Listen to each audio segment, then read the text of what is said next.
ho! Merry Christmas! Ho, ho, ho! I got a machine gun! Die Hard Trilogy. Die Hard Trilogy on the PlayStation. Great game. Best Christmas movies ever made. Though there is highly debated now that it's not a Christmas movie. Yes, it is. I know it is. I hate that people even debate. Like, what is there to debate? Yes, you can watch it any time of the year, but the movie through and through is a Christmas movie. It takes place on December 24th. What is there to debate? If Die Hard isn't a Christmas movie, which one is it? I think It's a Wonderful Life is not a Christmas movie either.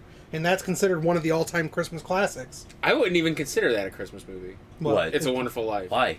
I don't know. I just don't think that would... It's one of the all-time, like, holiday classics, though. That's weird. Yeah, it is. It's a Wonderful Life is like, construed as like an iconic Christmas movie. Yeah, same thing with, what is it, not White Christmas, but maybe it is White Christmas I'm thinking of. But the one where it's Bing Crosby and they do the hotel and it goes through like all like the whole year of the different holidays.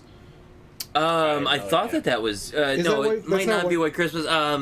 Holiday Inn. Maybe that's the one. I think it's Holiday Inn. But that's a Christmas movie too. But it's like, is it another one that people debate strongly? And what do you guys feel about Gremlins? It's a Christmas movie. Totally. The first one is, anyways. First one. Batman Returns is a Christmas movie. Is it really? Takes place on Christmas. Oh, that's right. They do the tree lighting ceremony. Oh, that's There's right. There's giant killer presents with the with motorcycle killers in there, and. Well, wouldn't which Home Alone was it? Where we had to climb the Christmas tree. Was that Home Alone 2? Home Alone 2, probably. Wouldn't that be a Christmas movie then? Home Alone 1 and 2 are Christmas movies. Both are Christmas movies, yeah, because he gets left at home for Christmas. Those are not even, not Christmas movies? Well, they're not debated as Christmas movies. I didn't know they were considered Christmas movies. They are. They both take place on Christmas. So any movie that takes place or has any reference to Christmas, we're just construing as a Christmas movie. Honestly, it should be. What is your view on Die Hard? Me? Yes. I mean, it takes place on Christmas. Eve. Christmas. I mean, I'm not debating that it's not a Christmas movie. I'm just saying, like, that's. I mean, that makes sense, I guess. You don't care one way or the other, do you? Not really. Wow. I'm an easygoing kind of guy. This was a good discussion to have.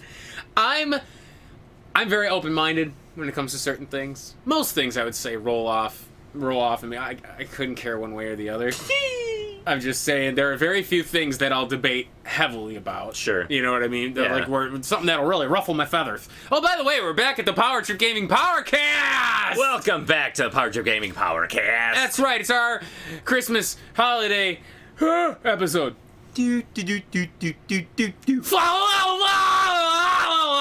I'm gone. I'll grab my coat. So technically this is a Christmas episode. Technically, yes. Well, I mean, it is a Christmas episode, but... Technically, yes. Yes. There are very few things, going back to what we were talking about, that'll debate heavily. Because I just don't fucking care, boys. There's very little you care about. It's very true, actually. Yeah, no, I know it is. That's why I said it. There are not a lot of passionate things that I'm willing to fight for. I guess. I don't know how to put it. What is something that you fought passionately for? What is the last thing you remember fighting just violently, passionately for? That is a good question, and one I was not prepared for. I'm Do glad you that have something that you've ever fought passionately for? I asked you. I don't This was have not. one. I This can't was not a question for I me. truly can't fathomably think of anything that I've just been like, that I've gone gung ho over. Like to where I would defend it and fight to the ends of the earth. The ends of the earth. Oh, boogie. Yes. No. I actually don't have anything either. Can't think of anything. Yeah. Kevin, what about you? Because you're a heavy debater. Mario's garbage. You know what? That is your right. That's your soapbox. That is, yeah. I will die on that hill. He is not as relevant today as he used to be. The NES, Super NES, yes, he was absolutely relevant. 100% pioneer. And he was very defining, but N64 is where it started to kind of slide off, And now there are other games that Which is define funny. genres more than Mario does. Because I anymore. think Mario 64 was a defining game for It's- 3D. Yeah, it Environments. was. It was, and that's basically. But that's why I said that's where the slide off is. No. Oh, so he's the top. That's the he's top of the hill. crest. He's Okay. the crest. And then everything from there Okay. for Mario has been downhill. Oh, okay. Because I was gonna say that's like people would say that Mario was And- at its but even- zenith. At even Super Mario 64. even with Mario 64, there are better 3D games out on the N64. Yeah, there's like Bubsy 3D, right? That's a good one. I've never played it. I mean, you can even say Oh. stuff like Conkers and stuff like that. I Like, was kidding. If you look up Bubsy 3D, it's a terrible game. Yeah. It's absolutely garbage. I will argue with you on that. The fact that I think Mario handles 3D better than Conker did. well, as far as like rendering in the environments and stuff, though, look at Mario, look at Conker. Conker's way better. Wasn't Conker later than Mario 64? Yes. by much, Yeah, he was. He by was like like a year or two? a year or two, I think. 1998 is when I want to say that Conker came out. And like there are better PlayStation games that are 3D.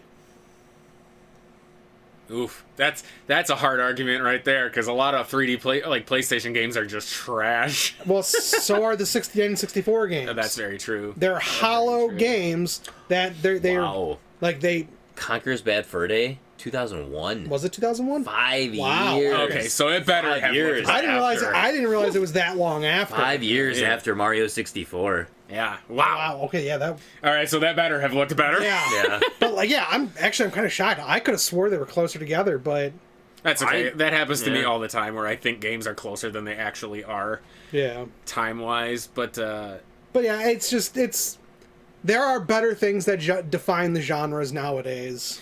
So I think a lot of it is the fact that Mario at its other at than its staying time, power, other than Oh. staying power, I don't think anything can rival Mario at this point as far God, as no. staying power. and recognizability Yes. and Now, I mean, I won't besmirch him for that, but like beyond that, he is not the driving force he once was. no. I mean, he's one of the main sellers for like Nintendo, obviously because he's their front man.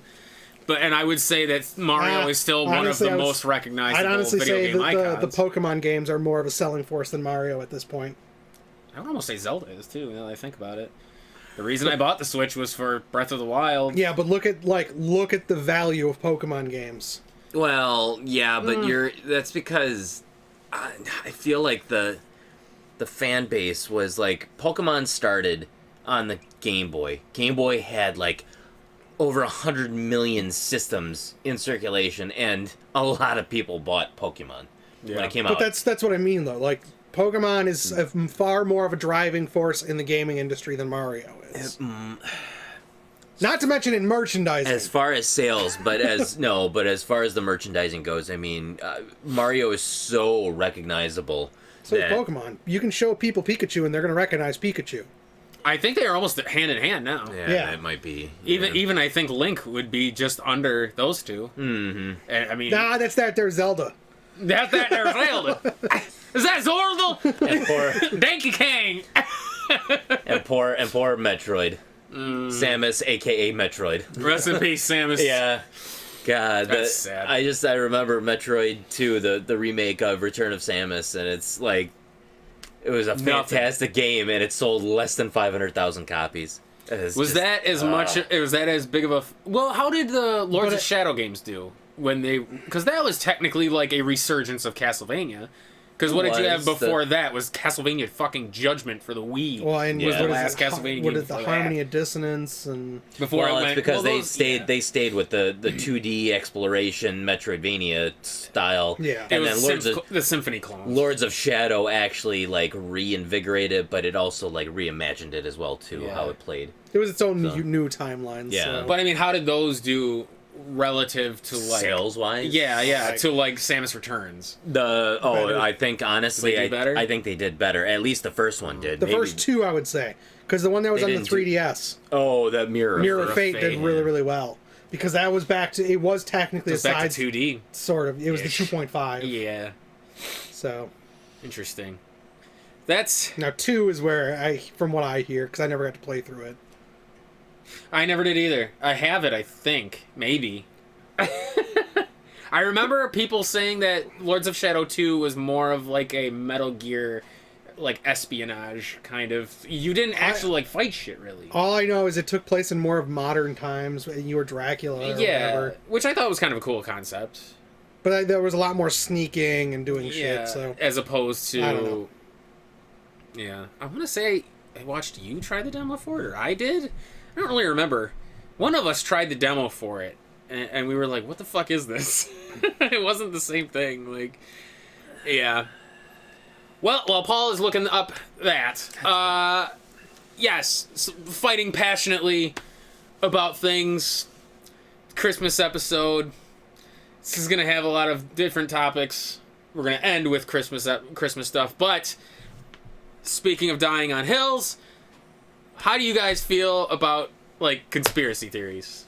They're dumb 99% of the time. But and the 1% of the time, well, they're dumb 99% of the time. The last 1% is split between two things. 0.5 being funny, and the 0.5 where they're actually true. But at that point, they're no longer conspiracy theories; they're real. Yeah. So there's a site that I signed up for like their newsletter. It's. Have you guys heard of the whole conspiracy theory that birds aren't real? That every bird in the United States is actually a drone for the government to spy on us? The reason they land on power lines is to get charged through their That's how they recharge! Their eyes are actually cameras and stuff like that. And there's a big conspiracy that COVID was created by our government to force us to quarantine indoors so the government can go around and replace all the drones.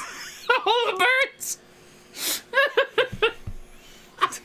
It's so funny and ridiculous. So with conspiracy theories, I love reading about them as like the wire a complete work of fiction. Yeah.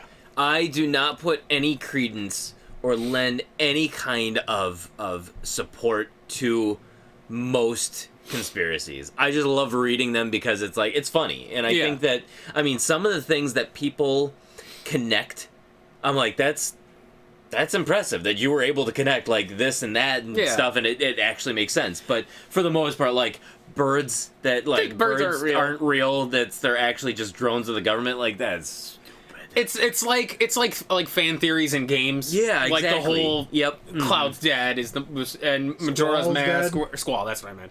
Squall is dead in FF8 after the first disc, and like you're dead in Majora's Mask, and how things line up and make sense. As opposed to some of the ones that are more reaching, like how you're just basically. Well, and then part of that too is like, do they really make sense, or is it because of the way our brains are programmed to find patterns? Right. Where all of a sudden it's like, oh, I guess this kind of makes sense, so your brain just accepts it. Well, like the Majora's Mask, I would say is one of the most infamous of the fan theories. That you died after the fall. But is it true? I think they debunked it. I think they said it's not true. Yeah. But there are a lot of things, like evidence to support the idea that it is true. Like the whole, like you go through the stages of grief, and like the whole place is called Termina, which, like your terminal. You know what I mean? Like your. It also could have been standing for plane terminal, so he was departing to go somewhere. Yeah, to the afterlife, motherfucker. No, to his next adventure, dummy. And just a lot of the fact that a lot of the characters that you meet have some form of like grief of some sort. Like the characters' masks that you get, they're all dead. So you assume their identity and all that shit. It's very fascinating. I can't remember a lot of the specifics about it. Or Link's a serial killer, and he takes their faces and wears them. Oh, the one that... Well, actually, the Mario one is kind of true already, that he's a killer. Ate his liver with some fava beans and a nice Chianti. But, the Zelda one makes sense. But, yeah, I think they came out and said, no, that's well, that's one thing where it's like, I honestly do believe that Shigeru Miyamoto may have been heavily inspired with, like, death and, like, that kind of storyline. Yes. And honestly, when you look at the success of Ocarina of Time, and it had to be followed up, and literally, 1 year later, Majora's Mask came out, like, he had next to no time. So it's basically, he literally had to say, okay, we're gonna reuse a lot of elements from from Ocarina of Time, Which they did. But I'm going to do a different way of telling this story, and I honestly do think that was his inspiration for it, was the stages of grief and dealing with death and ways of accepting it. And because Nintendo, like, years and years later, like, nobody really put two and two together about, like, all that stuff. It wasn't until, 10, 15 years later that people started finally saying, like, wait a minute, like, Link is dead, and this is his way of dealing with it. And it's like, honestly, I think that was their idea, but the because they were saying, like, Link is dead, Nintendo was like, nope, flat out, nope, that's not that was not the game, that was not the moral of the game, like, that's just a fan theory, it's not real. It's like, crap. Yeah, or, they guessed it. Yeah, it could be one of those things where we caught them with their pants down and they were just scrambling. I honestly do think that that's exactly what it was that was planned, and they just can't admit that that's what they were. Right. That's what they were going after. I could see that. I don't know, because they went on, I mean, that's the same company that went on to have Death fucking skewer Luigi. That's right. Luigi? He did do that, didn't he? He ripped out Luigi's soul in the Smash Brothers trailer. Who did? Yeah. Death. Oh, did he really? Yeah.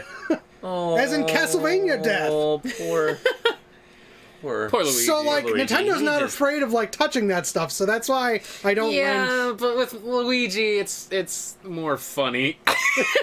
Like, honestly... He's like, always the brunt of a joke. Because... And this is where it's kind of weird. Like, Zelda, you could take that kind of concept and make it dark. Mm-hmm. It's damn near impossible to take the Mario characters and make a serious dark storyline. Sorry, Luigi's Mansion, best horror game ever made. Oh, Jesus Christ. I've heard people say that, though, is that it's a really good game. Nah, it's a very good tongue-in-cheek horror game. Yeah. It's not great. No, it's not. I think the games really are not that good. I good can't concept. Stand watching him go around going with this fucking it's face on all Ghostbusters amped up to the nth degree as far as the Zacky. Yeah.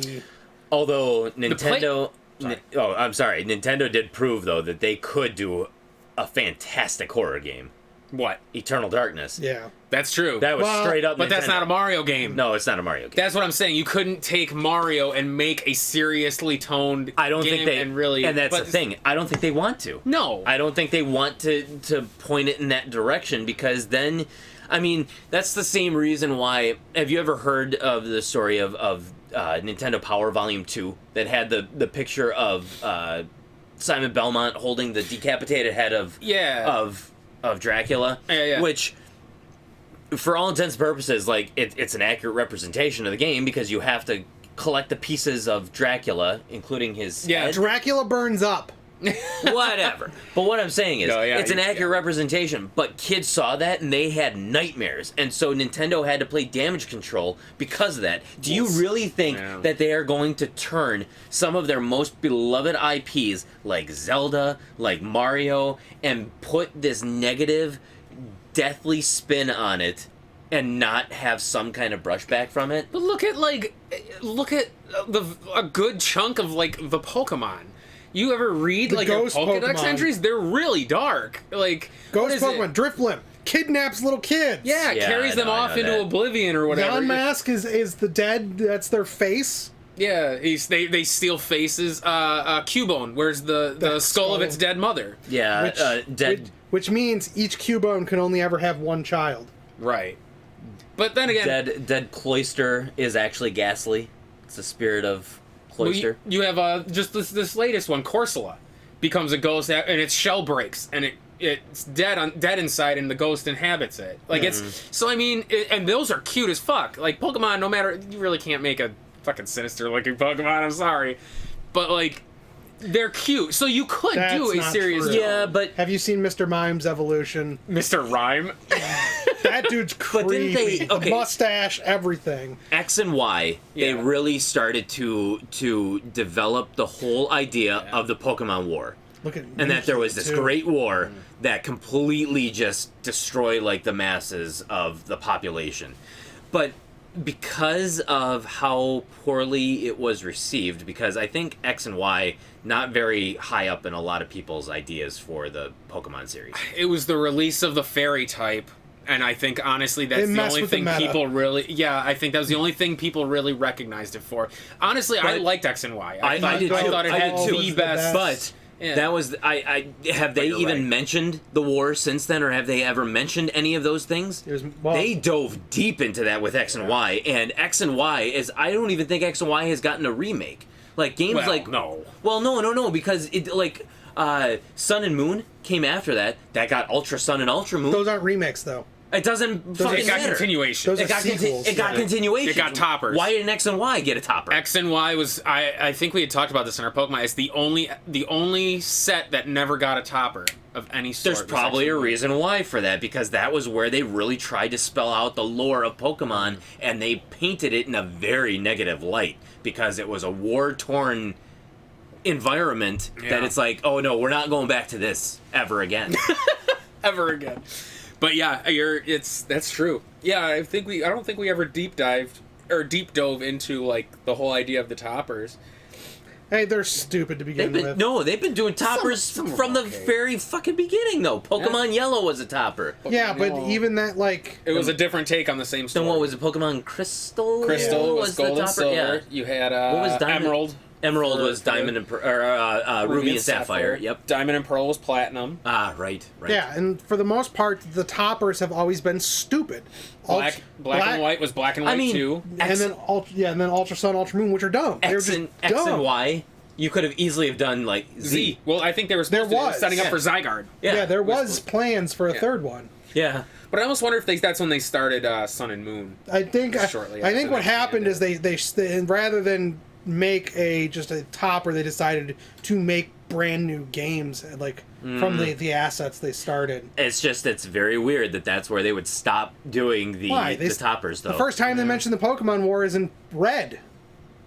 Yeah, it's true. Lieutenant Surge talks about the war. Yeah, because he's a lieutenant, and they he talks kinda about the just- war in passing. Yeah, it's not kinda- like an entire lore about it. The remake, he talks about it a bit more. Yeah, They he do just a little he talks about how his Pokemon saved him during the war. Yeah, that's okay.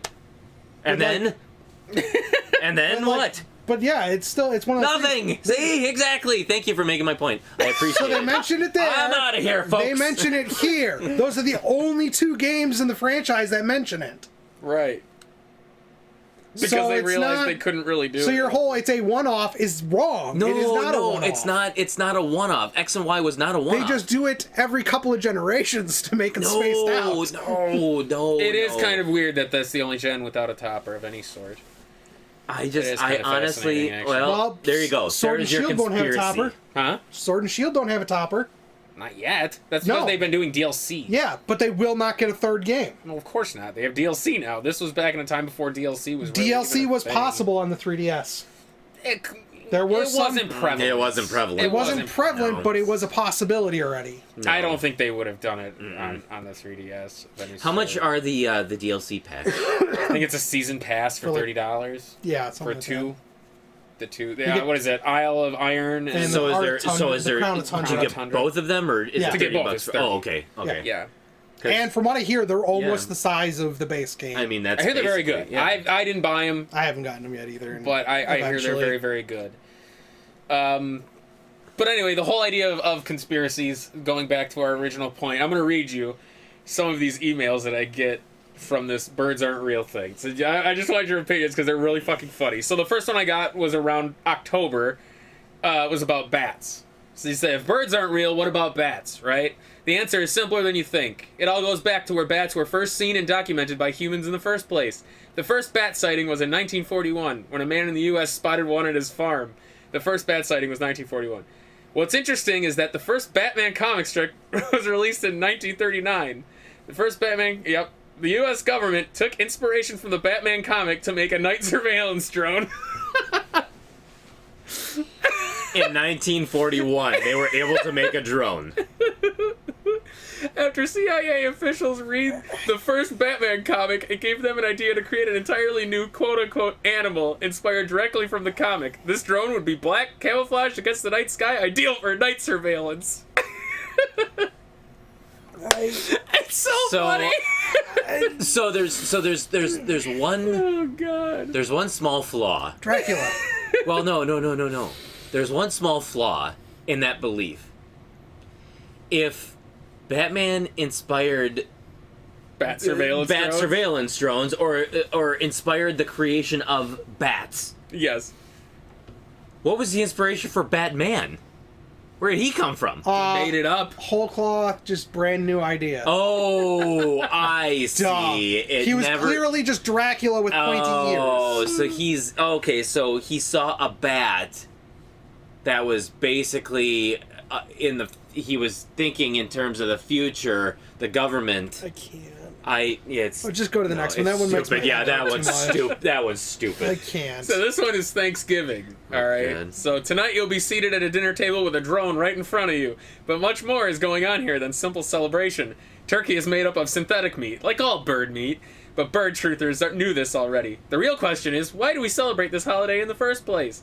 Pentagon whistleblowers leaked in 2014 that Thanksgiving is a social engineering effort designed to increase pro-bird ideology. Think about how old this holiday is. Clearly this is a government attempt to seep into the collective subconscious of a country promoting bird worship. Think about it. You wake up and watch the bird from the Macy's Day Parade. You set up bird idols in your home with little bird things. You gather and pray to the bird. Then you consume the bird, implanting bio-tracking devices in your stomach and making the lie a part of ourselves. Thanksgiving is no holiday. It's a fight for your mind.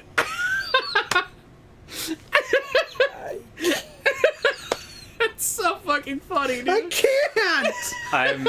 It's so dumb. My brain's just like, where's the drill? I need a lobotomy. Oh my god. I'm not going to dignify that with a response. I see. I thought my that some of these God. conspiracies you were going to read to us were like a little bit more believable, but that's just...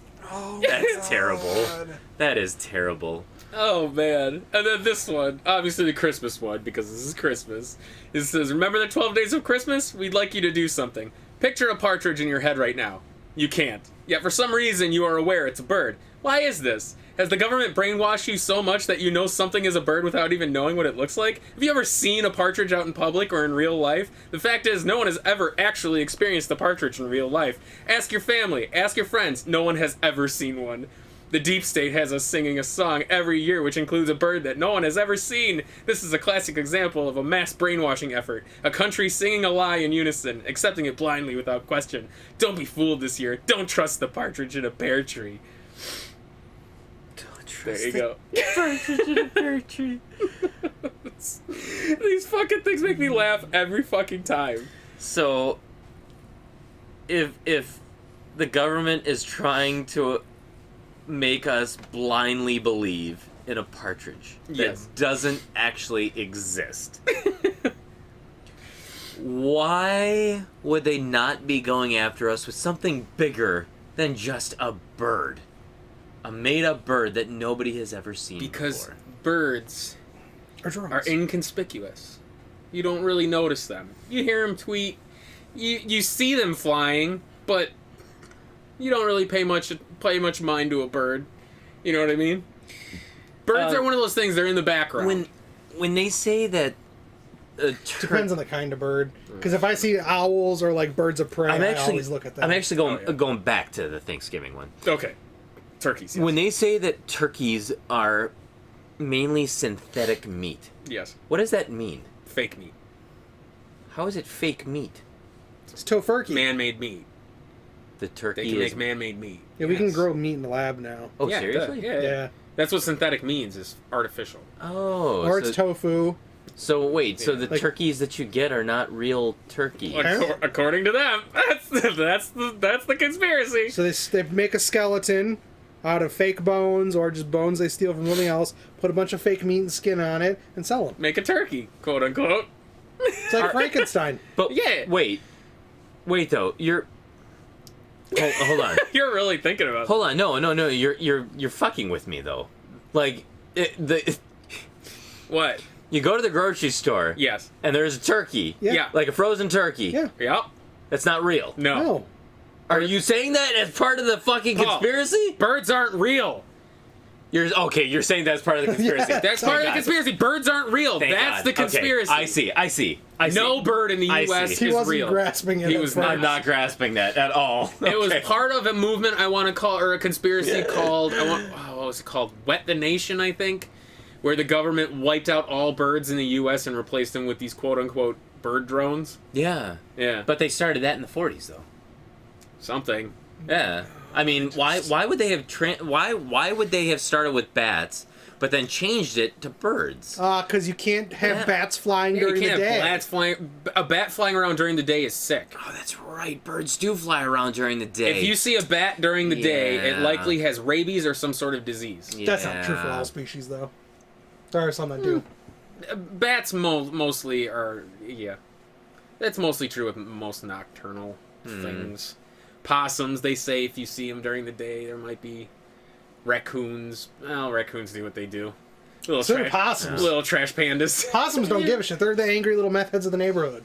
I love possums. I do too. I mean, They have the way they yell at things. Yeah. Hold on. I finally got my shirt. Oh. My little possum shirt. I Have a structured settlement, and I need trash now. Called JP Junksworth. 877 trash now! 877 trash now! Oh, I fucking love it! Oh my god. You remember those? The JG Yes, I do. yes. I love It's my money and I need it now. It's your money. Use it when you need it. At JP Wentworth, we'll get you your money. It's so good. It's your money. Use it when you need it. The only one I can also remember is the Eagle Man one. I've got something for you. Oh yeah, Eagleman. I remember Eagleman. So you know what? So I don't mind the conspiracy theories. these so just much. make me laugh. But you know what I have been finding really interesting, and I've always found it slightly interesting, and I'm curious as to what your take is on it too. It's not really conspiracy theories, but have you ever heard of something called a glitch in the Matrix? Yes. Like what Yes. people refer to as a glitch in the Matrix, where it's like it's kind of along the Mandela terms of the effect. Mandela effect, where it's That's like the one that cracks me up. they the most. remember something as one thing, but it ends up being something else, or they'll so like a glitch in the Matrix is where they'll be like having a conversation with somebody, and then it's like they turn to go to the bathroom and they come back, that person's gone. But Yeah. then it's like 5 minutes later, the person will walk in and they'll have this conversation like, wait a minute, didn't we just have this conversation? Yeah. And I'm like, that to me is like, that's interesting. The Mandela effect one is fascinating to me because it's a collective unconscious. Yes. It's like a group thing that actually believes that this happened. Well, it's which is weird. But it shows you how willing people are to just grasp on anything. collectively believe Because something. You know that whole like the within your lifetime you'll eat X number of spiders in your sleep. Right. You do know that's bullshit, right? Of course It was made up by a psychologist doing a thesis on how fast rumors spread. Oh, and well, the funny thing too is that I just learned, because you've ever heard of like tryptophan and like in turkey and stuff, like that's what makes people fall asleep and stuff like that. That's complete and utter bullshit. That's not real. But it's like I still I still believe it. Like, oh, that's why people get so tired on like after It's usually they the carb load out. It's usually that, but Or it's like just eating in general. Exactly, eating that much food. It's like it has nothing to do with the tryptophan, because then why don't you don't you get tired after having like a turkey sandwich? Why if you're having like strips of like turkey ham or something like that, it's like, no, that's gonna have tryptophan in it too. Why isn't that making you sleepy? Well, no, because when you get it as lunch meat, it's all the salt and the way it's cured breaks it down. Well, whatever. It's one of those where it plays like a mind trick on you, like a placebo effect, where you not placebo, that's not the right word, but where like because you believe it happens. Yeah. Like what is it? Placebo effect would Yeah, I kind of suppose fall placebo under it. effect. Because Yeah, it's the mind over matter. Well, type. and That's what I was looking for. perfect example of how these things start, and it's actually why I honestly I can't stand the Mandela effect for this reason, is that so like take the debate of Fruit Loops. Fruit Loops. How do you spell fruit in Fruit Loops?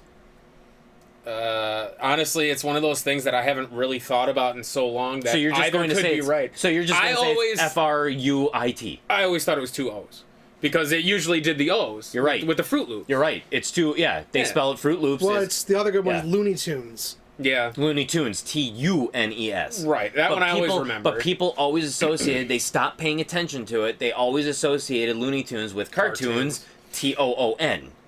So it's like loony, like crazy cartoons. Yeah. I always find them interesting. Like you see them on Facebook sometimes, like those quizzes or little things like the Berenstein logos, Berenstain. logos. How well you remember logos? Like was it Flintstones or the Flintstones? Well, no, like was it stupid little articles? Flintstones or Flint? Flintstones. Which Yeah, it's Flintstones. Flint. Flintstones, yeah. Yeah, back to the Stone Age. I always knew that because of the video Flint games. is a stone as Flintstones, well. Yeah, so that always made sense to me. But yeah, I know what you mean. Or one, so like the Berenstain Bear thing is like the biggest one. Well, it was easier to say Berenstein Bears, so the people just assumed it was Berenstein. It was Berenstain Bears. Yeah. What is it? The one with Shaq where he played a genie? Kazam. But people think it's Shazam or I actually whatever. just watched that movie 2 days ago for the first time. Yeah. It's terrible. Yes, He it raps. is. And they always thought it was Shazam, and it's like, Well, no. that's something else, I think. The thing is that everybody always thought it was Sinbad in that movie. Is that it was not. That's right. And it's because there was a special on TV where he portrayed a genie. And so people often thought that Kazam was like, wait a minute, Shaq was in that. I thought that was that movie. Like, I remember watching that as a kid, and it was Sinbad Wasn't in the that. Sinbad That's one part racist! Wasn't it part of a comedy sketch or something? Yeah, that he it was. did? It was part of a comedy sketch or something. And they like that, also or some he kind of not too special. long ago Yeah. actually did another comedy thing with it. I think. Yeah. Where like so it's like so people often thought about that. It's like no, it's just because you didn't think about it for a long time, or two things came out at like around the exact same time, and so you just have this cross confusion with what you remember. Yeah. So it's like your memories are unreliable, is what it is. And it's the big thing too is remembering something that happened 5 minutes ago is one thing. Remembering something from 20-something years ago is so unreliable that like half of a vast majority of the stuff you remember isn't exactly how things happened anyway. Exactly. When you remember a memory, you're not actually recalling the memory. You're remembering the memory of the memory, which then every time you think of it, you're adding another layer of remembering the memory of the memory of the memory. And it keeps going like that. That's why if you were to just take a random person to a room and be like, how many X number of these things are on the wall? It doesn't matter. That's small details like that do not matter. Your brain fills them in. Mm-hmm. Right. Yep. So it's like Peripheral. Remember we had watched that one thing about peripheral vision, how that's not actually a thing? Yeah, it's fake. This is all fake. Your peripheral vision is actually fake. It's your brain creating based what's on on the data sides. that's already there. Well, it's just like technically, you are actually seeing your nose right now. Yeah. I'm not. Yes, you are. Well, your brain edits it out. Oh. It's Close one of your eyes. You can see the side of your nose now, right? No, I can't. You should be able to see. No, I can't. He says. No, I can't. Paul, you got a bigger nose than both of us put together. You should be able to see the side of your nose. I still can't. You I mean, are if I'm an idiot. if I'm looking down, I can see it. You might need glasses. Yeah. No, if I'm Well, looking down, I can see it. You can actually see your nose, like the sides of your nose and a little bit of the tip. The entire time you're seeing, your brain edits out redundant information. The brain's really, really, really fascinating. It is. And the way our perception is. But that's one of those things too, Well, it's like with conspiracy theories and like how people's I got one for you. what's a good one? And this is, we usually don't talk about this kind of stuff on anything, but like religion is a good example of like the brain reaching for things for comfort. Or to make sense of things. Well, there were ways of explaining the unknown when you knew nothing. That's like I've always maintained the stance that religion to me is an outdated concept. It was good in a time when science was not developed enough to explain the world around us. Well, and a good example is, say there's two people in a jungle. Mm-hmm. Now, both of you see a bush, like you two are in the middle of a jungle, you know nothing about anything, you're just there. You see a bush move. One of you thinks, oh, there's a predator in the bush and therefore moves away.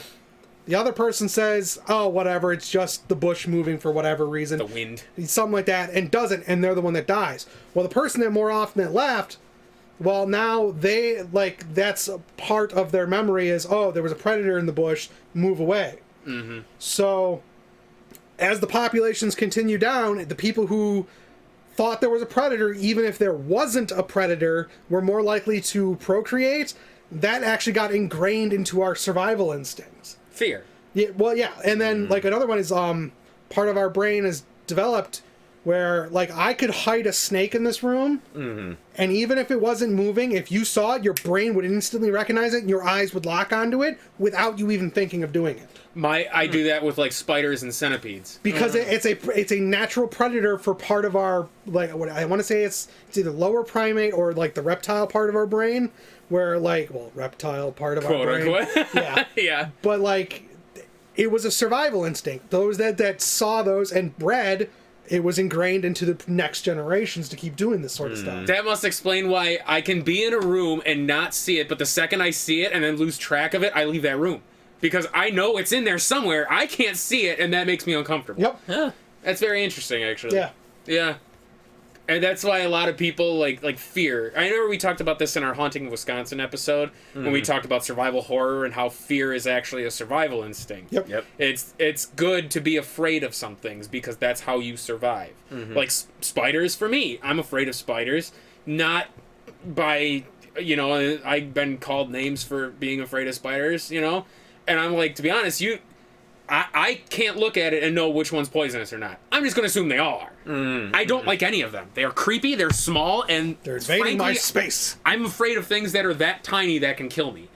I am not afraid of a person who's huge and sure they can See kill them me. coming. I can see them coming. Yeah, like something that small killing me is more scary than an adult or somebody coming at me and killing me. Yeah.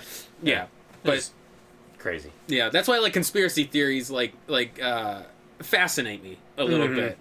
And then you just have those crazy ones like chemtrails. Those aren't jet streams. Those are chemtrails. That's the government pouring brain control serum into our atmosphere or whatever the fuck their theory is. No, it's not. It's so funny.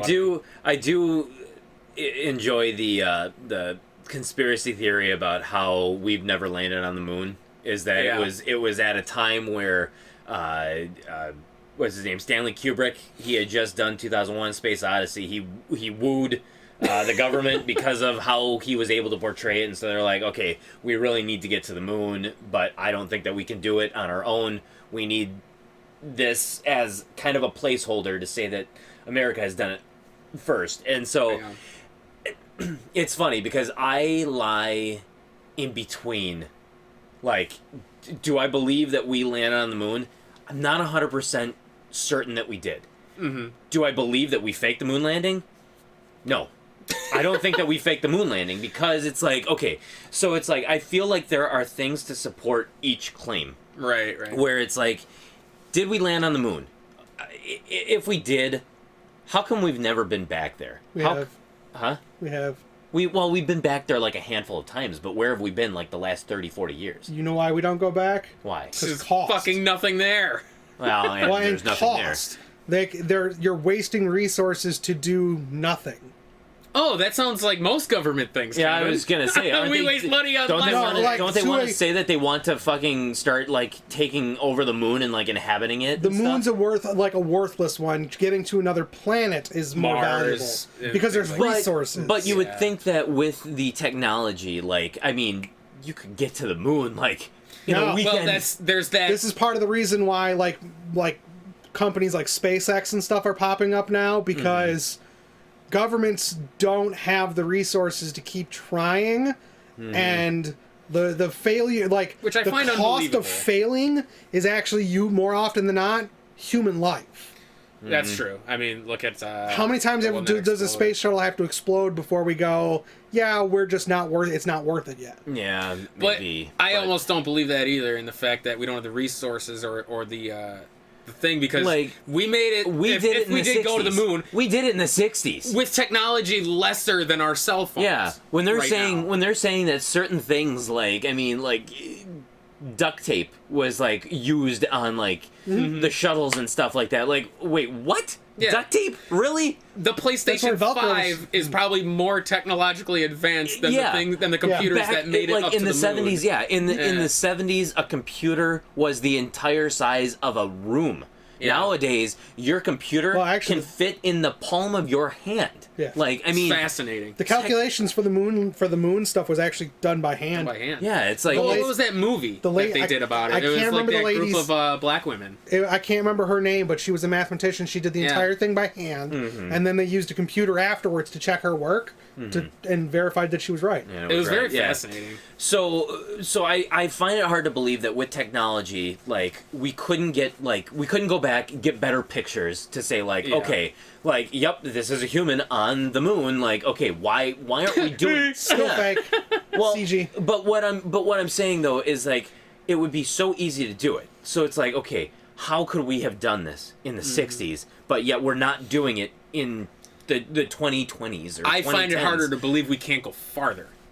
Well, the But- Voyager just left our solar system. But at the same But time, that's not a manned vessel. No. That's what I'm saying. Well, yeah, but see, and then that's the other thing Right. is you got to remember the size of stellar distances for. right. So, like, in order to go even to like Mars, the amount of energy you need to expend to bring the amount of materials you need to survive, even for say a month, is ridiculous. Like, that's something like think about how much water you consume in a month. How much does water weigh? I mean, it's whatever it weighs. 8 pounds a gallon. Yeah, sounds about right. Oh, okay. Imagine bringing 8 pounds a gallon, so you have to drink, what, a gallon of water a day? Okay. 30 days worth of... Who the fuck drinks a gallon of water a day? That's the recommended. But you also got to remember, when they're up there, they're not getting soda. They're not right? getting... But I'm just saying, like, a gallon of water is a lot of fucking water. I'm Not really. sure I there drink could about that a day. they'd find a way of training it to where you're reducing that. But they do reduce it down. But you also got to, like, the amount... Now, imagine packing from, like, even taking your car to go up to Right. up north. How much do you pack to go for a several-day trip? Several days? Yeah. Bought a suitcase. Yeah. Now expand that out to a month where you have to... Now, but you're bringing all your food, your water, your tools, your everything you need. But that's- for 4 people. That's different, though. Like, the amount of energy to, like, move all that stuff is just... It gets exponential. It's not a simple, when, you know, oh, we're adding this much more, we only need so much more power. It's an exponential growth every time you add something. Right. Which is why, like, space missions and stuff aren't common. I meant more so it amazes me that we can't go farther faster. Well, then that's... That's what I'm more... it's We- not the time, it's the fact that we can't go faster. Yeah. They're well, that's- finding shit that, like... What was the thing I just read about anions? They found a new quasi-particle. Yeah, I well, just read. quantum physics gets weird. Yeah, anyways, we so. won't get too much into that, because That- I read some of that shit, and I'm like, what the fuck are they talking about? My sister does, like, physics and, like, laser technology and stuff like that, and when I talk with her about some of the stuff, I'm like, wait! Stop! Let me Google! We have to dumb this shit down just a little. Yeah. Sorry, anyway, we But- derailed Paul over here. No, but that's what I'm saying though, is that I mean, so there are things that would make me doubt that we ever landed on the moon initially, but at the same time, okay, what would be the opposite? We faked the moon landing. Yeah. You cannot begin to tell me that The number of the people number of involved. people who would had to have been in on that for it to happen, and not a single one said anything, that were able to keep that secret for that long without anything spilling out. That's where impossible. That's where That is conspiracies impossible. always fall apart for me. That's That like is impossible. like There is no way. Flat Earth is Yeah. one of the biggest ones. You're telling me every single pilot that's ever flown a plane is keeping the same secret? Like, that's impossible. Yeah, You know what exactly. I mean? Like, It's like you can't begin to tell me that nobody. human beings are the most fallible thing on this planet. Exactly. So I'm like, you cannot tell me that even so small a number of like couple hundred people were in on this. It's like, Yeah. I can guarantee you one of them is going to slip at some point. You know how you get rid of it? They all have accidents. Yeah, right? The Flat Earth one cracks me up. Why do you think all the Kennedy family had issues with skiing? Well, not all of them, just one of them. 2 of them. Oh, 2 of them did. Oh, maybe they shouldn't have skied. Yeah, they're just terrible. Maybe at they it. should just stop skiing. Lack that survival instinct. But no, like the Flat Earth one cracks me up because it's like Or what's the people that don't believe in gravity? Is a funny one to me. Oh, that don't believe yeah. gravity exists. Like what keeps you on the Earth? Well, your weight. Well, what is weight? Oh, it's how much you weigh. Like, okay. Defining something by using the word in the definition. Well, yeah, that's happened to me before where I've jumped and I just didn't land. Yeah. I believe it. Yeah. But that could also tie into the thing that we've never been to the moon, because they say you weigh less on the moon because there's less gravity. Mm-hmm. Why wouldn't your weight stay the same up there? Well, how the fuck are we? We've never fucking been there. So Oh, how would God. you know if we weigh less on the moon? So it's just Yeah. one of those things where That's- you could almost tie the two together. That's funny. But Yeah. I remember there was a kid we lived by growing up when we lived at the liquor store. Back when my parents owned that, we lived in the apartment above. Yep. And the kid behind us, he ended up, as he got older, not believing in gravity. Oh, And it was geez. it was kind of funny to me. But like stuff like that always, I don't know. The human, I don't like people to begin with. But like the human mind is just fascinating to me at how people like reach conclusions on things, or like perception on the same object, and thousands of people can see it different. Well, and I do think You that know? it ties into the fact that people do not like gaps. They don't like. That's They don't the like. unknown. They don't like the unknown, and they will do whatever they can to close that gap so that there is a full, complete understanding of something. And so even if they get to the wrong conclusion, they don't care. As long as it makes sense in order to get to that conclusion, then that to them is fact. Well, and then there's also like that thing where people like feeling like they're in on the know, like they've got some secret information, like they like feeling that they're in on something. So What do we? Yeah. Oh, I've the. Well, that's a different. It's not the thing. Dunning-Kruger And effect. That's a let's different say one. it's not the protagonist syndrome either. But it's like, so people have this like this thing, or the smug people that are like, oh, you know, I'm superior because I know X, Y, and Z, and it's like, yeah, do you though? Well, okay, answer a question then. Do you believe there's life in the universe besides us? Oh, absolutely. Statistically, I think it'd be impossible. Not It would to. be impossible for it to not, not be. That Do you the believe universe is so aliens have expansive. visited us before? I think the gap between solar systems and stuff is too big at this point. I don't honestly believe that they have visited us. Just because of the fact that they probably, like, I feel like they would be with the same limitations that we are. That's the think same so? reason why Well- we haven't seen other planets, or why we haven't seen other life out there, is because they, just like us, they can't get to us.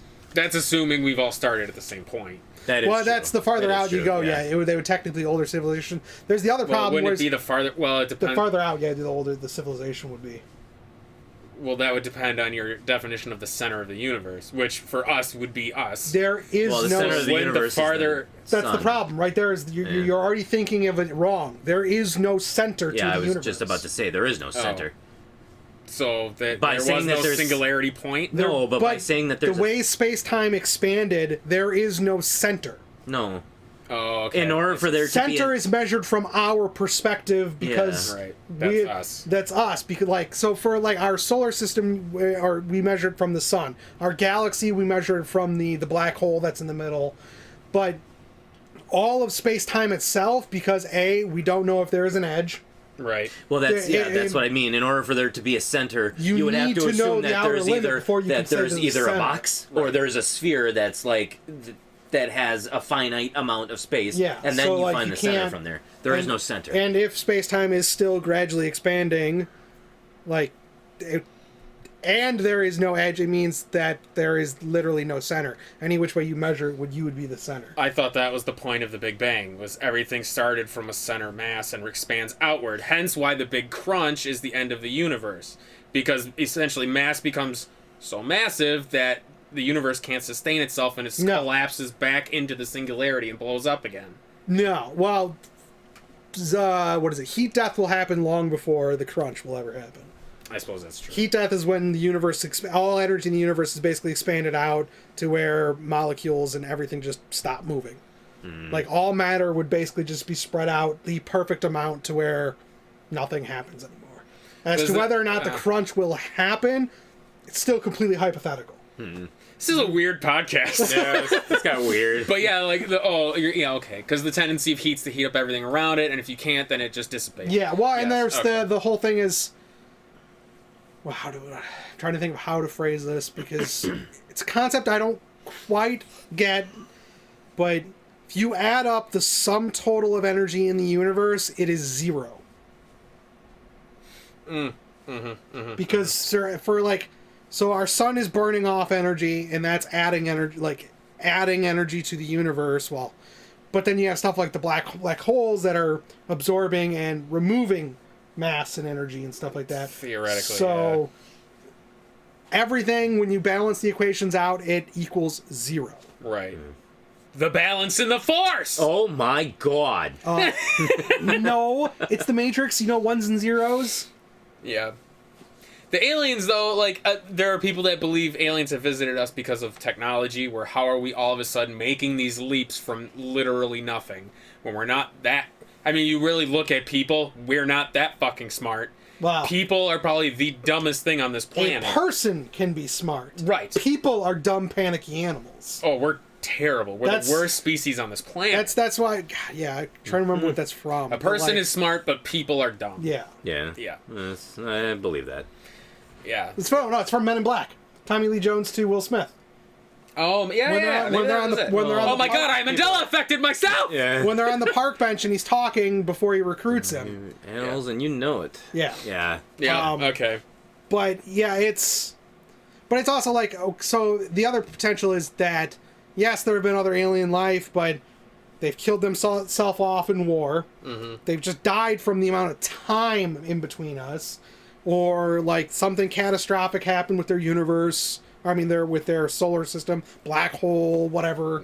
Expansion. Yeah, like the potential, like there's potential for intelligent life to make their way this way, but then like the gap in between like solar systems is so big that you would have, if everyone was staying awake in the travel in between, you could have entire generations go by before you make it to another solar system. Well, that's why there's those, like, there's some of those games or even, like, Mass Effect is books or stories where it's, like, the departing party is not the same group of people that make it to the destination because there's generations that pass. Or they do the opposite way and they do some form of cryo sleep or like faster than light or subspace type travel so they can get around relativity. Yeah. So, yeah, it's there's just too many variables for that like level of travel from our understanding, anyways. Well, I honestly don't think we'll ever. Not in our lifetimes. Oh, I don't think human beings will last long enough to make that happen. Because as soon as we find the frickin' ability to do more than just splitting atoms and stuff like that, we'll kill ourselves. Oh yeah, because it's not about saving our species; it's about killing our species. Or there'll be resource wars and... Yeah, it's gonna be a mess. Well, enough doom and gloom there, 2020. The one thing I did want to talk about, very briefly, before we talk about Christmas things, is, it's kind of Christmas related, because it released relatively soon. It's a big topic for everybody right now, is what's being quoted as the biggest flop in game launch history, or it's the Cyberpunk 2077 release. Came out, last week? Week before? I don't even fucking remember. And before we get to that, just a little digression. Oh, sweet tits. No. Just back to the Castlevania question. So, best-selling Castlevania game of all time? 3. I have no Castlevania Lords of Shadow. Really? 1.77 million copies sold. Get the fuck out of here. Well, I knew it was big, 1.77 but million. wow, yeah, I that's- didn't think Lords of Shadow was the best selling. But you gotta remember, because there was like a gap for like wanting a new Castlevania. I would have thought Symph. The worst of all time. Castlevania 2. Castlevania Bloodlines. Son of a fucking bitch. 40,000 units. That's sad. Let me see where. I really thought Symphony of the Night would have been top. No. No. That's really... it's definitely- 1.27 million. It's definitely one of the more popular ones, but hearing the numbers, it because you got to remember how anticipated that game was. Well, And- that almost blows that theory of yours And one of the lowest. That sales don't make a popular game. And one of the lowest, too, is Castlevania Lords of Shadow Mirror of Fate. 160,000. Because most people don't think of Lords of Shadow as the best Castlevania game, but people No. usually it's Symphony of the Night, or The fifth actually highest. I would say 3. The fifth- most people like more than any The of the fifth other highest grossing was Castlevania 3. It was 850,000 units. That really surprises me. It didn't even Oh. sell 1,000,000 units. Because that's one of the biggest one of your biggest selling points on Mario is the fact that sales do not necessarily make a good game. Yeah. Castlevania Circle of the Moon sold I mean, 890,000 You'll always have copies. exceptions. But, I mean, that's one of those things where it's a general rule of thumb that's the popularity does not equate sales, and sales don't equate quality. Yeah. And Castlevania 1. Because I mean, if 5, 6 again, one of my go-to things is if sales equal quality, then Bieber is one of the best musicians that's ever lived. Ouch.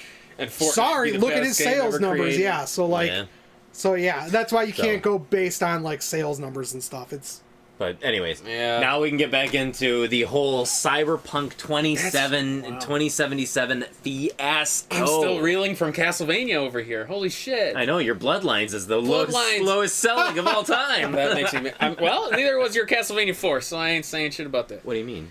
Where was that? Or was Castlevania that? 4 was completely like, it was just off the list, so it wasn't. So it wasn't even as good as Bloodlines. No. Which It was means in it the sold middle. more. It sold. Oh, it fuck, sold more. it's in the gray middle. area. It's in the gray area between God damn it. the highest selling and the lowest selling. However, though, my Castlevania Dracula X, second lowest selling, 90,000. Well, that one I feel like is more of a result of Just Japan poor timing. only. poor timing. Poor timing. Yeah. Yeah. Well, no, that came out here. did it originally? Yeah. Oh yeah, 1996. Oh, okay. It was one of those where I don't think they advertised much for it. No. Which is the one I'm thinking of that was Japan only at the time. Then Rondo of Blood. okay, that Yeah. But yes, the Cyberpunk 2077. None of us have played it, but Not yet. I have friends that have, and they've had mixed experiences with it. So, first off, what system were they playing it for? A next gen system or an old gen system? God, I would. Is PS5 and Series X considered they're current next. gen? They're current. Or are gen. they still considered next? They're the current gen. Oh, see, I would still call them next gen until it's main. until it's It's mainstream. mained. Yeah. Because still the bulk. Well, it would be if fucking scammers weren't buying them all up. Yeah, the fucking it's because the bulk of when PS4 came out, it was considered next gen because PS3 still had like the market share and all that stuff. So it was Okay. like the current gen. So you're considering current gen basically when the majority of things stop making games for it. Correct. Okay, I can see that. Mhm. So like it's like Nintendo to Super Nintendo. Yeah. Super Nintendo was out, but they were still making NES games. Super Nintendo was next gen from Until like that 90, It's a terrible way of 91 when looking at when it came out, 91, 92, 94-ish 93. then. Yeah, 94 then it would become the current console. Then that would or the become current gen. Yeah. Yeah, I can kind of see that extends the generation too weird. There's a weird like overlap. It does, but I still because I would never call PlayStation 5 the current gen because hardly anybody has one at this point. It's inaccessible. Yeah. But again, that's scalpers. If it wasn't for them, it would be the current gen. It would be the selling thing. So For the sake of this conversation, we'll say next gen's PS5, Series Yes. X, Yes. and current gen is still PS4, Xbox One. Done. One of the guys that I've talked to, he's been playing it on the base Xbox One. So he's still current gen, and not even like the upgraded model, like The just the One base X, the yeah. base model. And he says it's been okay, but he's run into a few glitches and freezes to where he's had to stop. I know someone that's playing it on a 1X where they have literally stopped playing because of their experience. Yeah, They're waiting for patches to make it playable, and and they're on a 1X. God. And he's had crashes. His system is frozen. He got one day because it's George, the one that lives with me. Mm-hmm. Our internet went down one day and it booted him out of the game. Does that game requires internet? For whatever reason, it required it, and he hadn't saved in a while, so he lost half hour worth of progress and was just like, I'm not touching the game. That's the one. So you actually need to be connected to the internet. I don't know if it was just one of those because he was logged in while internet access was still enabled, or if it's if you disconnect you can't play it. I hate don't games know. like that. I don't know if that's how it is or not. I'm really hoping Outriders, when it comes out, does not require internet access. I don't know about that one. Because that, like Destiny and Division, if your internet's down or their servers are down, you literally can't play this game. And I absolutely I can't hate stand that. games like that. I'm the same way. That shit irritates me. I hate games that require an internet check to let you play this at least in like Destiny and Division's case, they were based around that MMO style being a game. I suppose that's true. So that's like saying, well, I bought WoW and my internet's down, I can't play it. Well, that's the whole reason you bought WoW, was to play online.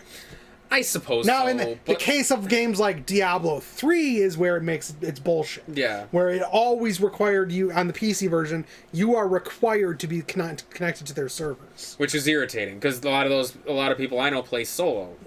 Which, like, Division and Destiny, for me personally, I played solo more than with people. Yeah, but you're also an exception. I'm an exception. Yeah, I don't like people.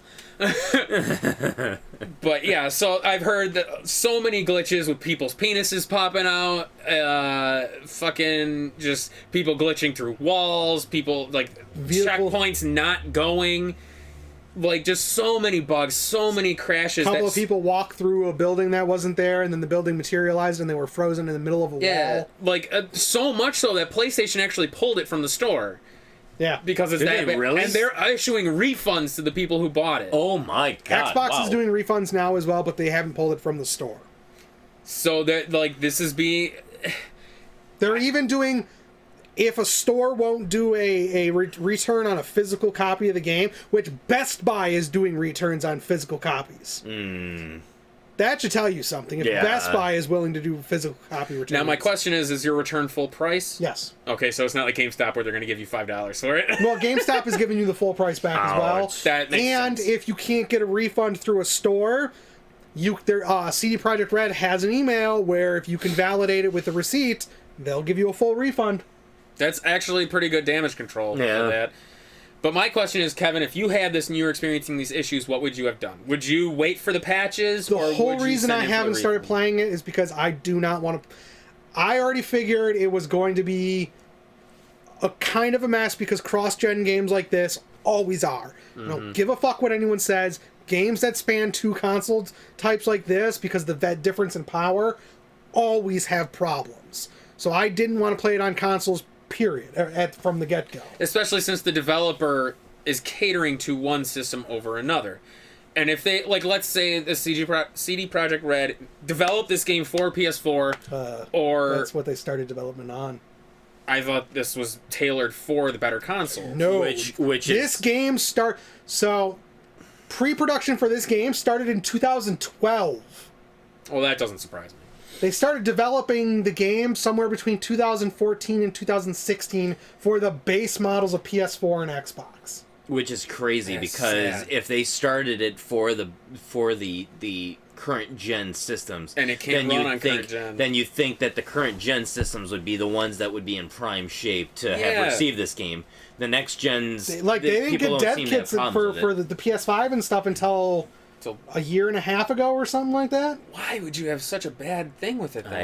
That you know makes what, no and sense. part of what makes all of this worse is the way they set up their review embargoes. Reviewers from I can't quite verify if this is true. I have been looking into it, but like, you were not allowed to show gameplay footage from the base PS4 or Xbox. That's interesting. You were only allowed to either show PC or the next gen console versions. Well, that I can get because they're hyping up the next gen. But that also lets that automatically is a red flag of what aren't they allowed to being told. Exactly. Like, anytime there's reviewer embargoes, it never makes sense to me. Because why would you want people to not know what your game can do? Yeah. Like, that doesn't make sense. Yeah, so it's...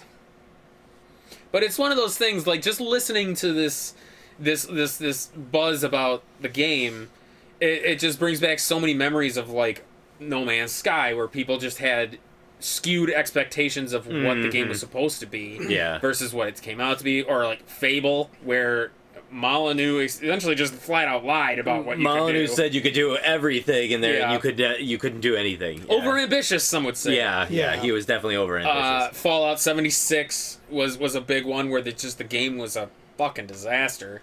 Some people would argue Anthem. Yeah. See, Anthem was at least good for a single playthrough for me. Yeah, But I then liked Anthem. it's like Destiny was when it released. There just was no end game. No. Destiny was... The Marvel's Destiny 2. Avenger game that just came out not too long ago, it's already down 80% of its freaking player base or something like that. Damn. I heard that. Why? Because the game is just that bad. Oh. So I think the Cyberpunk thing, I think it has been the straw that broke the camel's back. Okay. There's been all of this bad shit going on, and then all of a sudden this game comes out, which, by the way, the beginning of this year, when they delayed it from April to September, so the first delay this year, CD Projekt Red said it is done and playable on all of the Vert consoles. So Why would they have just flat out lied about that? which means they lied in their press release, which I think this is one of the I would those fire things. that PR department. Hell yeah! So this is one of those things where it's like, okay, so is this game just finally that point where Sony, in this case, has just said, nope, we're done with the bullshit. You lied. You just scammed a bunch of people. You have to put this out, whether Yeah. it's good or bad. I mean, this is the kind of shit that can sink a studio. That's the publisher said that they had to put it out no matter what. But Oh. Sony saying we're pulling it from the store is finally the last straw and saying we're done with developers half-assing and releasing shit in a broken mess and then expecting you're paying $60 to basically beta test a game. Pretty much, yeah. Yeah, I mean, essentially, basically. This is a worse version of a Bethesda game, and I know that was a big joke. Yeah, I got shared. Bethesda! So I shared Fallout 76. Yeah. Or take any of their fucking open world games. Yeah. Basically, it's like a running test, but And it's one of those things with Witcher 3, when the game launched, it was buggy. Yeah, so the game would crash. Yeah, there were times when you could end up in game breaking bugs. But for the most part, the glitches were funny things. like a horse on a Like Roach appearing on top of the house rather than appearing next to you when you call them. Okay, you just walk away, you fast travel or something, and call them again. Not a big issue. The issue with Cyberpunk, where it's just not loading stuff into the game, I don't remember that being a problem with Witcher when it launched. No, or where certain things are supposed to flag and it doesn't, so where you literally can't make progress because this event didn't happen. Oh, that drives kind me of shit. nuts. Yeah. Oh god. That's bad. So it just got me thinking about a lot of past game releases and stuff, and how we had talked about this a lot. Is how they're releasing test versions and then ironing the bugs out later, which sucks. It sucks for people who are spending $60 and then on these newer systems $70. Well, especially for the people that they can only buy games every so often. Like me, I'm in a situation right now where, there's a ton of games out there that have been coming out these last couple of months that it's I'd love to play it. I can't afford to do so. Yeah. That's how the vast majority of gamers are, especially this year. Yeah. Oh yeah. But then add in, I just lost my train of thought. God damn it. Go ahead. Yeah. No, you're right, because it's a lot of. I lost mine now too. God damn it. Oh, guys, come on. How about you had something, Romeo? God What are damn! you talking about? Okay, so god damn it. 3 trains have left the station, bound for nowhere.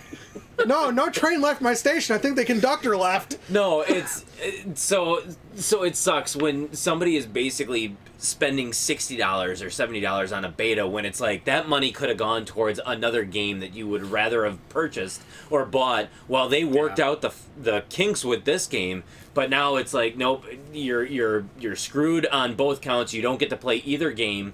And now at least they're giving back the refunds and stuff and issuing the refunds. Well, and here's the other big thing is, if you look according to the statistics, the base PS4 and the base Xbox One are what the vast majority of console gamers are using.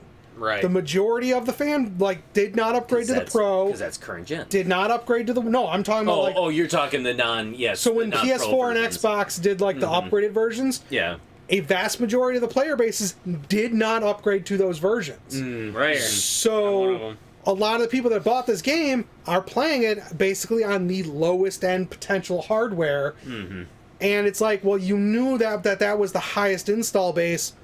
Why would you release it knowing it's like this? Or why wouldn't you have just said, hey, guess what? We're dropping support for the old gen consoles and only doing next gen. Yeah. Yeah. And we always have this debate too. And when they release new gens, they take years to drop the old gens.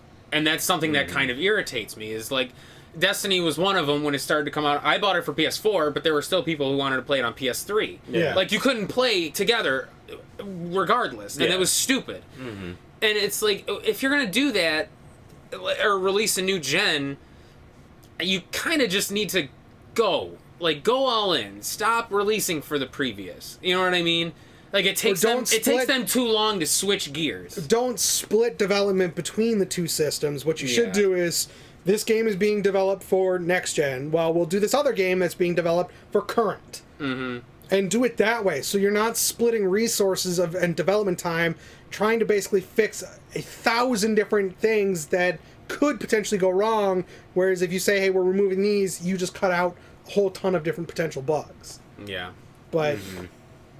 It's a sad thing. I feel bad for them a little bit, because they poured their heart and soul into this game, and it looked good. Like, I almost bought it because it looked fascinating. And I will say this: I guarantee you, at the core, there is a good game there. Absolutely. The problem is, like, all of these technical issues, having some bugs, like something not working, that's expected, especially in a sandbox type game. Right. There's going to be occasional bugs, but like, issues to this level should not be happening. Game-breaking bugs, yeah. I mean, look what happened to Ubisoft when they showed the original Watch Dogs trailer. Yes. Remember when? Did you ever see that? Mm-hmm. The game looked amazing, then you release the game, and you're like, "Is this the same game? It looks completely different. Look what happened to them." Mm-hmm. Yeah. And like, wasn't that the one they actually intentionally dumbed it down so that because the consoles couldn't run what they showed. Well, but it was also because they didn't want to upstage the computer, the PC version, or something like that. No, because the PC version still looks like that. Oh. It was disabled in some of the thing, but you literally just went into one file and changed one little like thing, and the game looked that way. Mm-hmm. So it was just because the consoles held it back. That's like, wasn't it possible to run Cyberpunk at 8K? Yeah, well, theoretically it's possible, but you're getting such shitty frame rates that it's just there's no point. But there's also like only a couple. There's not very many 8K like displays on the market. Even like the top line graphics cards right now are only meant for 4K. Well, it makes me laugh anyway when they talk about 8K in the next like set of resolution, I guess it is. Yeah. Is that what it is? Yeah. It's like most things aren't even like 4K. I was gonna say, how are you gonna jump ahead? I just started hearing about these like 4K and stuff like that, and 4K TVs. Like, not every game is even native 4K. And now everybody's talking about like, oh, 8K. It's like, holy shit! So slow down. Yeah. For God's sake. We're going from CDs to fucking laser discs, or whatever. No, or whatever. I forget where Laserdisc fell between, but I know that was a dead format too. Laserdiscs were in like the very early, and then it went to CDs. There we go. That's what I meant. Yeah. Whatever. I couldn't remember. Yeah, the other thing is like people tend to think like CD Projekt Red is a small company. They're not. No, they're not. CD Projekt Red's parent company, is I think the biggest game developer and publisher in Europe. They also own GOG.com. What's GOG.com? Grand Old Games, the alternative to Steam. Oh. They own that. GOG. Like, it's a game publishing platform where, game publishers get a higher percentage of the sales versus what Steam does. Oh, gotcha. Yeah. It's a multi-billion-dollar company, and their founders just lost over $1 billion with Cyberpunk's released. Ouch. Ouch. Where is that? But yeah, once they iron out all this shit, like, I have a feeling I might get it. Mm-hmm. But honestly, and even it's gonna take some time. Yeah, because I'm excited for Outriders when that comes out. It comes out PS4 and PS5. To be honest, I'm just gonna wait to get it on PS5. Founders see stunning $1 billion loss after troubled Cyberpunk 2077 release. So, like, yeah, their company is not, they're not a small indie dev. They are a massive company. Well, like I said, it's this is the kind of thing that could sink your studio. Yeah. I mean, yeah, you lose $1 billion, like that's gonna cripple. Oh, especially their board of directors and stuff that they have to answer to. Their shareholders that they have to answer to. There is actually talk that their shareholders are looking at suing them for losing their money. Oh, ouch. Which means this could kill the company, depending on how this goes. Well, I mean, you figure that they do that, there goes all your support for the game, which means they literally released a Well, you broken also got to game you remember, can't play. CD Projekt Red was like the darling child of the game developer world because of The Witcher 3. Yeah. It is one of the best open world games, one of the best RPG stories. Witcher 3 is touted as and head now honcho basically here. all of the goodwill that they had from because of that game Is now gone. It's out the window. Like their reputation is now in the mud. That sucks. And that's what I feel bad for. It's like maybe the people that were responsible for the game and like the core of it, you know, they sunk their entire life into this for so many years, and this is your product. It's like you feel bad. Like it's like, damn, dude, all that work for nothing, and now you've just yeah you have nothing to show for it, and now I think the company that I poured all this work and hard work into is like it's not gonna be here in 2 years. Yeah, well, and wouldn't put that on my resume. Yeah. I was this and this for Cyberpunk 2077. Whoops. Ouch. yeah, so I wonder if this will cause game companies to, Maybe publishers. re-examine. Well, and the big thing that they need to, there's a couple of things that need to stop happening. One, they need to stop showing trailers and stuff for games that are multiple years away. Period. Oh, yeah. Right. Like, I understand it's like showing it to shareholders or investors.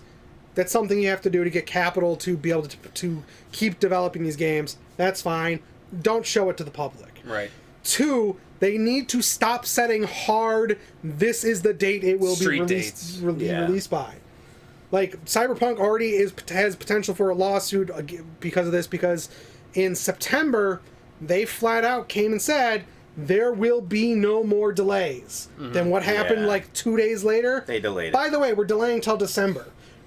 Which is that opened them up for a massive lawsuit for some form. I can't remember if it's fraud or something else, but it opened them up for problems. Well, it's like if you go somewhere and expect a service, and they say, I can do it by this day, and then they keep pushing it back. Yeah. Well, you it's can like- go after them for the costs and stuff. Yeah. Like, I'm paying you to do this. Like, you have to do this for me. Yeah, I could see where that would cause issues. Like, one delay because of something, all right, makes sense. Like I said, it's been a weird year, you know, with the COVID and everything. So part of it's understandable. Yeah. You know, how much could they really do if they're not allowed in their building? Yada yada. But it's at least whatever. At least with game programming and stuff, you could take the assets home and work on them. Right. So it's not like it was impossible for them. It's not like you're going to on a movie production where you just can't work. Right. You can work from home. You can do this stuff at home. Yeah. So it's like that kind of stuff I sort of give a pass on. Like some of the delays. Yeah. All right, cool, whatever. But stop telling us that you're pushing it back and then giving a hard date. Just say until further notice.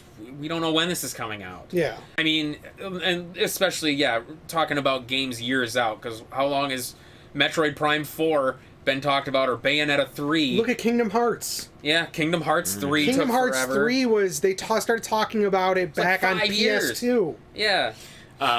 Wasn't it the same thing with Diablo 4? Oh, they haven't even announced Diablo 4, have they? Yeah, they have. They Oh, did. They have. But- They've shown gameplay. They've done. Yeah, but I'm just saying, like, that one, it's more so that people wanted it, like, years and years ago, not, okay, it's not really... Diablo 4 wanted is, it. Diablo Yeah. 4 is not like Diablo 3 hasn't been out. Like, it's been out for a while, but not that long. Yeah. No, what was the one? Last Guardian? Yeah. Is that the one you're thinking Where it was announced as like a PS3 launch game or something. It Oh, didn't come out shit. until. Aliens, There Colonial we go. Marines. Colonial Marines? That was a PlayStation 2 game. Yeah. That came out in 2015. Duke Nukem Forever. Yes. a game that was announced. Oh, I don't even remember when that game was originally talked about, and that game didn't come out until like PS4 and stuff like that. Yeah. So, like it's. Like I said, I understand having to be able to talk to like certain people, like certain like the entertainment outlets. Okay, it makes kind of sense to be able to show snippets here and there to keep like interest in your product. Again, like shareholders or investors, they need to be able to see what you're doing to know that you're not just pissing away their money. Right. But like getting this has got to be one of the most anticipated and hyped up games I've ever seen. Yeah. It was pretty. It was supposed to be like completely genre and like new game defining type of stuff. And even from what they originally showed till now, they cut entire aspects of the game out. Fable. Honestly, the way that Nintendo announced the Breath of the Wild honestly might be the way to go. Like going forward, where it's like it literally you just see this vast landscape. And then you see the title, like Zelda Breath of the Wild. Didn't they show the Guardian footage or whatever at one point too early on? They may have, but I just remember the big reveal was just basically you like walking through a field, and then it pans out to a big field, and then it's just Zelda Breath of the Wild, and it's like, okay, and then put no release date, just say like only on Nintendo or whatever, coming to whatever systems, blah blah blah blah blah. So it's like release information like that where it's like, okay, you get people excited for it, but you give them no promise of like it's going to be released in 2 years, it's going to be released in 3 years. It's like unless unless you know for certain that you can hit that date. Yeah. Like there's been a couple of like games. I can't think of what the last one that did it, but like I think it was at a Nintendo Direct where they're like. And there's this game coming out. Oh, by the way, it's on the store now. Go get it. Wasn't that the Mana collection or something like that? Yeah, they did Trials of Mana. Was the game they announced to come out. It was the remake of Seikendetsu 3. Oh, that's right, Secret Mana 3. And they said, but we're also going to release the Mana collection, which has Seikendetsu 3 translated for the first time in the States, which was huge. Yeah. Another company that did Bloodstained, the people who did Bloodstained also did that side game. There was a separate developer that did the side game. Right, but they still said like it was something to sate the appetite. You know what I mean? Even that's honestly what like a lot of companies should do is here's something to hold you over until such and such comes out. But at least give them an idea of what's coming out, but give them no illusion that it's like it's going to release at this time, or give them an idea of this is what the graphics are going to look like. I think that's another big one is, especially like Nintendo can at least get away with it because they use the less powerful hardware, but like these companies that are always trying to push for the best like graphical fidelity and stuff like that, they either need to decide, do they want the graphics or do they want it out within a reasonable time frame. But what I don't understand either too is that whatever happened to the rules, and this was it's always a rule of service, is under promise, over deliver. Why don't they do that? They're always over promising, over hyping. Yeah, but they're always doing No, that's why it doesn't happen anymore, is the consumer changed. Most people don't live by the rule, prepare for the worst, or what is it? Yeah. Hope for the best, but prepare for the worst. Yeah, what is it? Hope for the best, but prepare for the worst, yeah. But it's like, because if you overpromise and overpromise and overpromise, people have nowhere to go but down with their expectations. And these like days, the Star Wars, the current Star Wars trilogy. And these days, stop. The collective memory too for like consumers is much longer these days. In days where before internet and stuff like that, where if you overpromised and undersold, you're gonna get talked shit about maybe in like a newspaper or a magazine, and then it's done. These days with the internet and stuff, the consumer group does not forget. Yeah. And don't get me wrong, the consumer base is absolutely at fault here too. That's because we can chronicle a lot easier. Yeah. And then the consumers that are so rabid for the new content and stuff like that, they are at fault as well. Oh yeah. like the demands they're making, and like, oh, it has to be now, the instant gratification now. I'll release it, do this, and then when they don't get it and they get irate and sometimes fucking violent, it's like, no, sorry, you're already in the wrong. You crossed the line at way back here. What the hell are you doing? Yeah. That's like when they delayed it to December, Cyberpunk. Yeah. And people were going fucking ballistic. They were so mad about it. And it's like, I understand that you were expecting this game at such and such, and they delayed it until September, and then now they're delaying it again, but it's like, I don't know. I would rather have something good that I had to wait for than something shitty that you're giving me now. Yeah. You know what I mean? There was a saying. It's like, was it release a game early and fail, or release it late and like...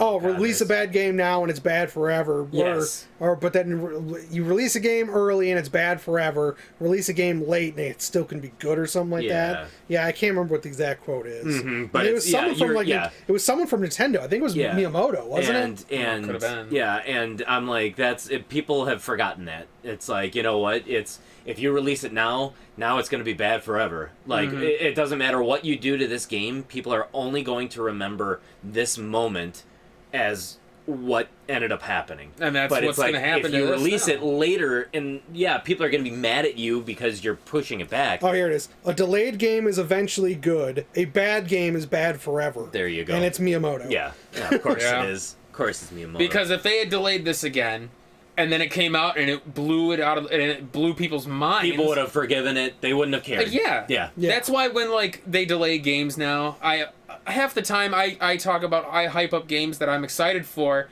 Honestly, then I put it out of my mind because it's so far out. Yeah. Like the big one I've been waiting for is East 9, Monstrum Nox. I'm a huge East fan. Love it. And they like, this isn't coming out till February or whatever. That's the game. It's the Y apostrophe. Yeah, Wise, S, right? Yeah, Wise. No apostrophe, you prick. No, there's an There's apostrophe. Why are you such an ass? right? There's no like 12 apostrophe. of them, right? There's there's at least like 3 apostrophes. yes, in there. Wise. Okay, Wise. Wise, possessive. Yes. Tim's gonna get. Okay. Tim's gonna cringe. He's gonna be like, No. I'm not. Oh yeah. No. I just Sorry to derail you. Sometimes I just like mispronouncing things just to see Tim's reaction. It always makes me giggle. No. What was it? Seiken Detsui 3. Suikoden. Suikoden. Suikoden. Studio. Now you're hurting me. Studio 2. Damn it! Now you did derail me. I fucking totally lost it. East 9. Yes, I was huge into it. I was very excited for it. Pre-ordered collector's edition, one for me, one for Kevin. Mm-hmm. I put it out of my mind. I'm like, I'll get excited when it comes out. Yep. And if it gets delayed, well, I didn't have it to begin with. No use crying over spilled milk. Yeah. You know, it's. People don't like to do that, though. People live this. Like, they see a game, that's all they can think about. It's all consuming to them. Mm-hmm. And I feel like that's... Like, you have nothing else in your life that you could focus on. Don't have a backlog of games. Oh, God. That's actually what I've been doing. I'm sorry. Like, I have such a backlog of games. I'm sorry. Everyone has a backlog of games. They should have a backlog. I know of games. PC players who have backlogs in the thousands. Oh, yeah. Because they'll be like, oh, new game. It's on sale for half off. Don't mind if I do. Well, So Paul and I are guilty of replaying the same games. There's that too. God, I really want to play this. I can't wait for this. Or Or they'll buy something like Destiny, and then they'll just keep playing that. They'll buy other games, but then they're like, yeah, I'm just going to go back and play this one I already know. Yeah. Well, that's, I think a lot of what that comes down to is playing something you already know. It's a comfort thing. Yeah, like I was with RPGs for me, like Phantasy Star 4, Persona 4. Like I go back to them because they're familiar. Yeah. You know what I mean? Yeah. Sometimes, like Persona 5, I liked for a long time. I kind of fell off playing it lately, but it's nice. I know why Paul does his usual 5-game rotation. No, I know why Paul does it. It's because he can't decide what to play. He gets down here and he gets overloaded, and he's I like, get overwhelmed easily. Yeah. That is the one thing that I hate is the purgatory of games. When you finish a game and then you're like, well, all right, now what do I play? and then you look around, and you're like, I have no clue what to start playing now. Yeah. Super Mario RPG it is. Yeah, DuckTales. Although Those are- now DuckTales 2, I think you said you like Yeah. you like I more want to try to get the better get the better ending. Yeah. yeah. Since we were so close that playthrough, and I missed it by just one fucking thing. One thing. Just because I didn't realize that by going to that certain level, it was like, Is the nope, end. forward Yeah. progress now. Like, Yeah. crap. That's that. Yeah, I know how that is. But yeah, that's that. Cyberpunk. Sorry, man. That's a hard blow to people. I don't like when. Thank God I was not trying. Like, I had no illusions of that game. I didn't really care for it one way or the other. I wasn't expecting it. I wasn't anticipating it. I wasn't really caring when it was coming out. Like, thank God I wasn't part of that hype train. Yeah, Ooh. I wasn't really either. I was more excited to see what they did with it because I back in the day played the pen and paper version as well as Shadowrun, I think it was. I like Shadowrun. Because like my brother and I used to play those, so like I was interested to see how they adapted the stuff. So See, and to me, I am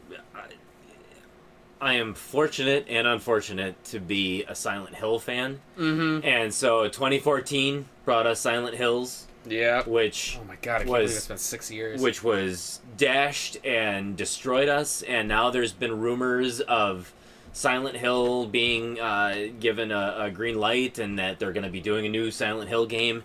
And I'm like, you know what? I love Silent Hill, but until I am told that, oh, this Tuesday it's releasing, I'm just going to assume it's not coming out. There you go. Because you had something as successful as Silent Hills, and they canned it, and so it's like, okay, you know what? They can can a game anytime they want. So if on Sunday I find out, oh, hey, this Tuesday this game comes out, it's like, okay, then I will be in line to grab it. I still think what he should have done is he should have, rather than make Death Stranding, Ugh. he should have taken a lot of the same like any of the concepts from Silent Hills that they couldn't claim copyright on for their intellectual property. He should have just went and made a game based on that concept and just been done with it and started a new franchise. I think honestly He that's could have done a what Kickstarter. honestly I think that's what a lot lot people were expecting Hoping. him to do, Yeah. because he took Half what's his his face? development team Well, was- no, he took Guillermo del Toro and what's his name, Norman Reedus with him. So they thought, oh, they're just going to continue using what they can, because technically the game that they created had absolutely zero lore with Silent Hill. So they could have just continued in that vein. They would have had to have changed some of like the story names and aesthetics and stuff. Yeah. Because once PT was put out, that is technically part of their IP. Now it's part of the Silent Hill IP, yes. So, but like I'm they could have just saying, taken the basic concept of how he was doing it, and made his own unique, like his own brand new series, and it would have sold. Oh yeah. That's why, and I'm surprised they didn't do something like that. Well, I mean, you look at how successful like Bloodstained was. Well, maybe, and to a lesser degree, Mighty Number 9, unfortunately. Which is still, the Mighty Number 9 was a good game. It was not bad. People just, I think, were expecting something different. To be honest, it didn't play as smooth as the Mega Man games to me. Yeah, the mechanic was a little strange, but like, I mean, you see, those can successfully be done. God, with how prolific like PT really was, you're really telling me people would not have backed that? You could have easily done Silent Hills. Call it something else. What the fuck ever. You would have had. Well, you had. I would have been a dick and named like Noisy Mountain or something. So it's the exact opposite. Oh yeah. I think it came down to a matter of pride. I I think what was who did that one? Who did what one? PT. Oh, I can't remember. PTs. What's his The- What? the guy they went. He did Death Stranding and stuff right after. Yeah, Hideo Kojima. Kojima. That's I I don't know why I blinked. Oh on yeah, that. wow. I'm like, holy cow. I Even I think did, he though. was a little too, because that was the whole problem, right? He was too egotistical about it. Like, why did PT fall through? Because of Konami. It's basically They don't want to do it anymore. No. It was bad. because of there was some bad blood between Hideo Kojima and Right. Konami. I thought it was And 'cause- so they got rid of Kojima. It's not a pachinko machine. They don't want it. They got rid of him, and so anything that he was working on or that he was basically touching, they said no, absolutely not. Hence why after this whole separation thing, there hasn't been any talk about any Metal Gear Solid games. Right. Well, that's not true. They released Metal Gear. Don't talk about Rising. The Peace Hey, Walker. fuck you! Rising was amazing. Well, I'm just saying though, people generally no, the don't Survivor like it. one. Oh, I don't. Was it Peace Oh, Walker? Metal Gear Survive. Was it just Metal Gear Survive? I think it was just Metal Gear Survive. Where he got It's sucked not- into that weird alternate dimension. No idea. Exactly. I don't It's count not. it. It's not really the same thing. He was working on it though. He was part But of the. even so, like, I think Kojima, because I thought he was notoriously egotistical. Anyway. Well, he was. I think he. Okay, it is just Survive. Yeah. Metal Gear Yeah, I Survive. think he. I don't know. Honestly, after 30 years in the industry doing what he was doing, I think he had a right to be as egotistical as he was. But Even though Metal Gear had diminishing returns. Yeah, the Metal Gear. well, This is the. I argued this We've before. always had I this know debate. is that they Metal don't sell as much as Metal as you Gear. would It think. might be a beloved franchise, It doesn't but it sell does well. not make money. Yeah. No. And so, I mean, can you really have that big of an ego when you're really kind of losing money? That's for your like that's company? like an auteur like filmmaker that like my stuff is so highbrow. But are you making money? Not really. It's not the then point shut of art, the fuck Kevin. up. Yeah. You don't go into art to make money. Oh bullshit. Most artists make their money when they're dead. Yeah, this is true. But Not honestly, anymore. though, with all the hype PT got, how could you, as a businessman, look at that and not jump all over it? Mm-hmm. I mean, that was Well, and- massive. Oh, yeah. It was a phenomenon. Especially because Guillermo probably could have just designed brand new creatures for them because he designs creatures, Right. and it would have been fantastic to use his original yeah. creature designs. I think, honestly, that was... I can't believe Konami's even still around. I know. How? It's pachinko machines. But, well, Yeah, that's not huge that's- here. And their IPs. But that's what and they make a lot. That's where the majority of their money comes in. And Japan. and they were transitioning to online Oh. like apps and stuff and games Mobile. like mobile apps That and wouldn't stuff. surprise Yeah, me. they were finding a lot of money in the especially in the Eastern market is where it's big. A lot of them play a lot of like mobile games. But I mean, you can just imagine a world where PT followed through. Mm-hmm. That game would have been, quote unquote, a game changer. No, it would have Lack been. of pun, It would you have know been. what I mean? I want to say even just the fact PT was nothing more than a teaser. It was a trailer. It was a Right, It was a demo. It was a demo game. But was I'm a pretty proof of sure that concept. one of the outlets gave it Game of the Year. Yeah. I'm pretty sure it won Game of the Year at some level. And it's like Well, look at how no many- demo has ever done that before. Look at how many copycat games got spawned right after. Oh, Allison Road. Visage. Allison Road was right Yeah. after. Right after that. you can Visage, even yeah. you can even argue Resident Evil 7. Oh, I was Oh, I was well. actually just about to bring that up. At least the first several parts of that game. RE7 was essentially to replace PT. It was. So yeah. I mean, They knew if, that they if had PT yeah. had come out, fucking Resident Evil 7 might have gone a different direction. I was gonna say, to be quite honest, and this is almost in that same line as like what would have happened if Nintendo didn't screw over Sony, Oh, with the Nintendo the Nintendo PlayStation? PlayStation. Is if PT would have come out, would that have been the final nail in the coffin when it came to the Resident Evil franchise? I think so. I don't think It it may would have been. I don't think it would have killed the Resident Evil franchise It would have because severely crippled it. I'm sorry, if him punching boulders in the middle of a volcano didn't kill the franchise, nothing's going to. I think they would have stuck on that route. Yes. I Yeah. think they would have kept on the RE 4, 5, 6 route. Yeah, they oh, would have yeah. gone Oh yeah, more I- fantastical. it would not have killed the franchise. It would have just kept It would have been going. a slow petering death. It would have just kept Yeah. going more over the top with each game. Yeah. It would have gotten like the movies, where Yeah. it just Yep. became more and more ridiculous Yeah. and more of a freak show than Yeah, than it but would've- now because of the cancellation of that, Resident Evil 7 was a phenomenal success. People loved it, and now people are super excited about Resident Evil 8 because it's now continuing in that same vein.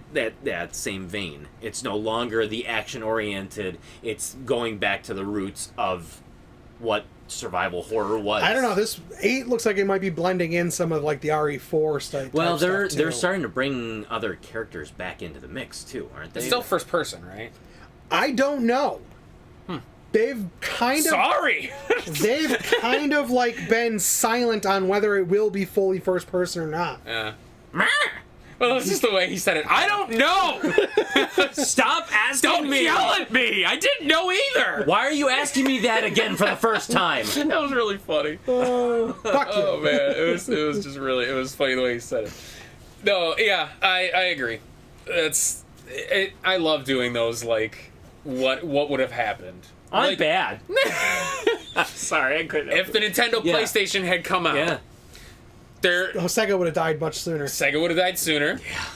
I mean, Sony. God.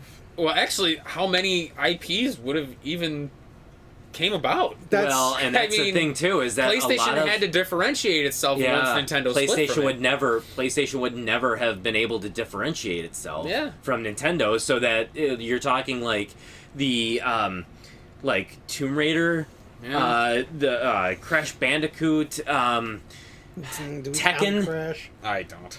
well, I'm just saying, like, well, I know. like I know. him or not, he was like the first mascot that PlayStation actually Yeah, I had. know. Right. So right. you can't take that away from them.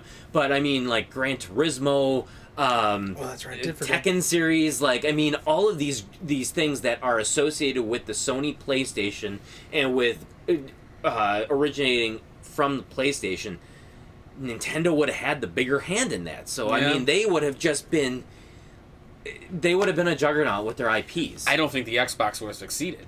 Oh God, I no. think it would have The died at Xbox the would never have 360. happened. No, nobody would have been able to compete. Yeah. I don't even know if the Kind of original interesting. Xbox would have happened. I don't know. That That's is- a very Because interesting thought. they didn't target Nintendo. No, Nintendo is a fucking juggernaut, and they've always kind That's right. Xbox was you're right. they were targeting PlayStation. Yep. And honestly, they'd always go after each other. Yeah. Honestly, Nintendo's kind of just left to its own devices. Nintendo Well, has 'cause at always this been. point, It's kind While of like Nintendo's the older sibling, Xbox and Sony are the cool siblings that don't want anything to do with their weird one. It's basically how it kind of looks. I mean, They Yeah, treat it like well. he's the older sibling, but they treat him like the younger sibling. Well, I'm an old soul, which is why I tend to gravitate towards the no, Nintendo. you just don't grow. Maybe. it's just kind of interesting the way you look at the systems now and be like, well, what if Nintendo had succeeded with the... I mean, yeah, the console of today would have been vastly different. Yeah.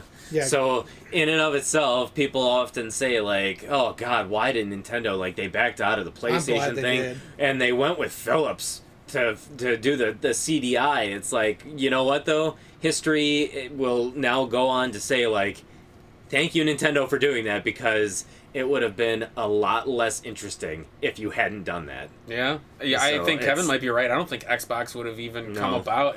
We'd still be a one console thing. Yeah. I mean, nothing really. You I mean, wouldn't have- Sega the died off. Yeah, the Nintendo and the PlayStation would have been one, so therefore, yeah, there would be no Sega. They would have still have met their death. Yeah, they killed themselves, so we don't have to yeah. worry about that. And Nothing yeah, could stand Xbox- up to yeah, it. Xbox would never have been able to. Yeah, they probably would have tried to get into gaming, like maybe. Steam. I don't know if they would have targeted. Yeah, well, Steam wasn't the thing back then. Yeah. No, but that's what I mean. They would have done more of like the Steam thing, where it's like Streaming. just streaming gaming on Eventually. the computer. That was it. Eventually, anyway. Yeah. Yeah. Yeah. I think so. So it's just interesting to think about. I think so. So. But from there, unless you guys have anything else to add to that, No, before you have another brain fart. I've had enough of them. We can go. just farting. Yeah. Yeah. We'll stick with Christmas themes super quick, because we're already at almost 2 hours. Are Holy you cow. serious? We've been gabbing for a while, boys. We have. We Couple got of the, chatty Cathy's. we got the gift of gab. Give to Gabe. What would you say is your most memorable Christmas, or what's something that like Christmas time brings about like a memory of? Just brings about a memory of, because I was thinking about this the other day. I was looking at myself at work. Oh God. I got some gray ass hairs, man. Oh, Like, I do too. did not notice how much gray is starting to come through. I've and it got- started to make me feel really old. Oh, I've got a lot of grace. And Actually, I've started like even with my hair short, I can. Yeah. If I'm looking in a mirror, I can see them. It's like I'm almost starting to have like an existential crisis of becoming old now, and how like So what happened? just- He was going like this through his pubes. And he was like, "Oh just my got God, the- salt and pepper." jokes on you, got no pubes. I've got For all the, you ladies out there, Andy is pubeless. Oh, Looks like a jeez. bald eagle, baby. I've got the Reed Richards. The gray is like on the sides of my head. I do have grays on top, but I've got a lot more on the sides. See, I got them on. I have them up on the tops. It's starting to come up in my flip a little bit. They're starting to come through. Your swoop. I'm sure I have some on the sides too, but I'm getting them everywhere. Yeah. Paul, you see it? Well, yeah, of course. Right there. Oh yeah. I'm getting them everywhere. Totally. Honestly, I'm gonna be a silver ass fox. I'll tell you that right now. You're gonna I get age like a bald. fine wine, baby. Yeah. Right. But so I was just thinking about like the past and Christmas and all this other kind of shit, and I thought it'd be kind of interesting to talk about. Yeah. I mean, I have a lot of. I didn't say I got. I've got a few Christmas memories I've got that a lot of Christmas memories of just like video games and playing certain video games like around that time of the year, and so there are games that I will always associate with Christmas as a result of I remember playing them at around that time. But I mean, one of the most amazing Christmases was actually Christmas in 1997, because that was when I got my when I got the PlayStation. Yeah. I got that for Christmas along with Soul Blade. Actually, Oh, wow. That was the very first game I had ever gotten on the PlayStation. It's a good start. And it was a fantastic start. I love I Soul played the shit out of that game. I loved Edge Master mode. Oh, that was the greatest mode. God. The Edge Master mode in those games was amazing. Yeah. I actually liked what they did in some of the other when they transferred to Soul Calibur. Mm-hmm. Like I liked what they did with some of the Edge Master modes, where they did that dungeon crawling one. Yeah. Where you kind of had like instead of it being like around a map, it was like a stage-based thing. It was kind of cool. But I just love the fact that you could unlock like different weapons from Edge Master mode, and then you could use those in the other modes, like the arcade mode and survival mode, and it's like, oh god, it was so cool. It was so fantastic. But I that year, I was not expecting to get a system. PlayStation now. Yeah, and I was dumbfounded when I opened it that year, and it's just like, oh my god, I can't believe this. So The year I got my Genesis was pretty pivotal, because I remember as soon as we were ready, we hooked it up, and first game I played on it, Altered Beast, because that was the pack-in. yeah, that was the packing game. Yeah, hell so yeah. we had Altered Beast, and I want to say they got Sonic the Hedgehog as well, but Altered Beast was where it was at. When you transform into the wolf for the first time, you're like, oh fuck! That has actually, and it's funny because it comes full circle now, is that in and of itself is a Mandela effect, where people think that the pack-in game for the Sega Genesis was always Sonic the Hedgehog. It wasn't, because the system came out in 1989, and Sonic didn't come out until 1991, I believe. And so you had 2 years of a pack-in game that was not Sonic. Yeah. But people often forget that it was Altered Beast. Yeah, and I loved it. Why they chose Altered Beast, I don't know, but it is Such an odd choice. It was but it was an interesting game. Well, it was just fascinating because it was such a jump from like the Nintendo. Because obviously I didn't grow up with a Super Nintendo. Yeah. So when I saw the Genesis, like the Altered Beast graphics, I was fucking blown away. Like, look at how big these sprites are. Look at the graphics. Look at the colors. The music, the sound, just everything. The cartridges looked so much different, and like Christmas brought about a lot of memories of like Atari. Yeah. Because we would always go to my grandparents every year, and my cousins would bring theirs. And the one game I always associate with Christmas, Fast Eddie, for the Atari, because my cousins always had it. They always brought it, and I remember playing it all the time as a kid. That's all I ever wanted to play was Fast Eddie. Yep. And it was so cool. G.I. Joe, where you shoot at the Cobra. Not Rise of Cobra. It's Cobra Strike, I think. I think so. Yeah, I have that one. Yeah. Yeah. So like that kind of stuff always gives me that Christmas feeling, and especially when you and I started hanging out, and you had talked about doing the Atari Appreciation Week. Yeah, Atari Appreciation Week every December. Yep. It was always the first week of December. Yeah, that was such a cool idea. Mm-hmm. I loved it. Yeah. And one game I remember, and believe it or not, like Demon's Crest, to me, that will always be a Christmas game to me. Even though Christmas game. Even though it's like, what does that game have anything to do with Christmas? It's because the first time I had ever beaten that game, it was, I want to say it was the second or third week of December. And I just remember just like playing that game during Christmas time and beating it for the first time, and I was just so ecstatic But I just remember going upstairs and just seeing all the Christmas decorations afterwards, and I'm like, forever going forward, that game is a Christmas game to me. Like, I always associate it with Christmas. Yeah, absolutely. So, How about you, Kevin? Yeah, like, I don't know. Like, thinking back, yeah, I got, like, video game stuff for Christmas, but the thing that always, one of the things that'll always stand out for me is there is a very particular shape for action figure boxes back then. Mm-hmm. Oh, yeah. So you'd go, and in the morning, you would see that shape, and it didn't matter if it was the Turtles figures, G.I. Joes, X-Men. Like, there was that shape where it's the flat cardboard and it's square. The box, yeah. And, like, no matter how much my mom, like, tried to hide the shape of it when wrapping it, there was no way to. Right. So, like, it would be one of those things where you'd see them stacked and you're like, oh, shit, what am I getting this time? One of mine was Mighty Max figures. Or the Mighty Max things. Like, the little... That, you remember those? I remember it was like Mighty the Max, tiny little things, and then they opened You up. mean male Polly Pocket? Yeah, I was literally just going to say that. It was the male equivalent of Polly Pocket. Yeah. Oh, did Polly Pocket have a cartoon? Mighty Max had a cartoon, bitch. I really did. I think she did, Son actually. of a bitch. Why can't we ever have Mighty anything? Max? But Mighty Max did have a cartoon as well. Very you were right. short-lived. Yes, I remember that. I loved Mighty Max. Mighty Max. Yeah, good. All I remember is, like, the big dude that follows him. I think his name was Norman. He had the big sword, and he had, like, the fucking... He almost looked like the Giant. Not Andre the Giant, just the Giant from WWF. Yeah. That's who he always reminded me of. That's funny. Yeah, he had the headband, the mullet. Yep, sure enough. You know, it's funny because you say the shape of the action figures and stuff like that. My aunt, for birthdays... but those were always square. Movies came in there, too. For birthdays, for Christmases, my aunt, like, she was always the one to get, like, action figures and toys and, like, the fun stuff, because I often got clothes from other aunts. Of course. But she would never wrap them in just the package itself. She would put them in clothes boxes. Yes! Like those cold or clothes you take boxes. two of them and put them in opposite directions. Oh yeah, to box it too. up. So like, so the shape is different. That's one my mom. But that I will never forget when I was opening it. Like when I would open her gift for the first time, and I thought, "Oh God, it's just clothes." And I pull the box open, and it's like 3 action figures. My grandparents used to pull that trick on me. And so, like as an adult now, if I get toys for my nieces and nephews, you put them in boxes. If there's action figures, I will always. There's actually always one put them thing in a that closed box. My grandparents did for me one point was I can't remember what figures they were, but they did that and it was like a box. So I figured, clothes or something. Mm-hmm.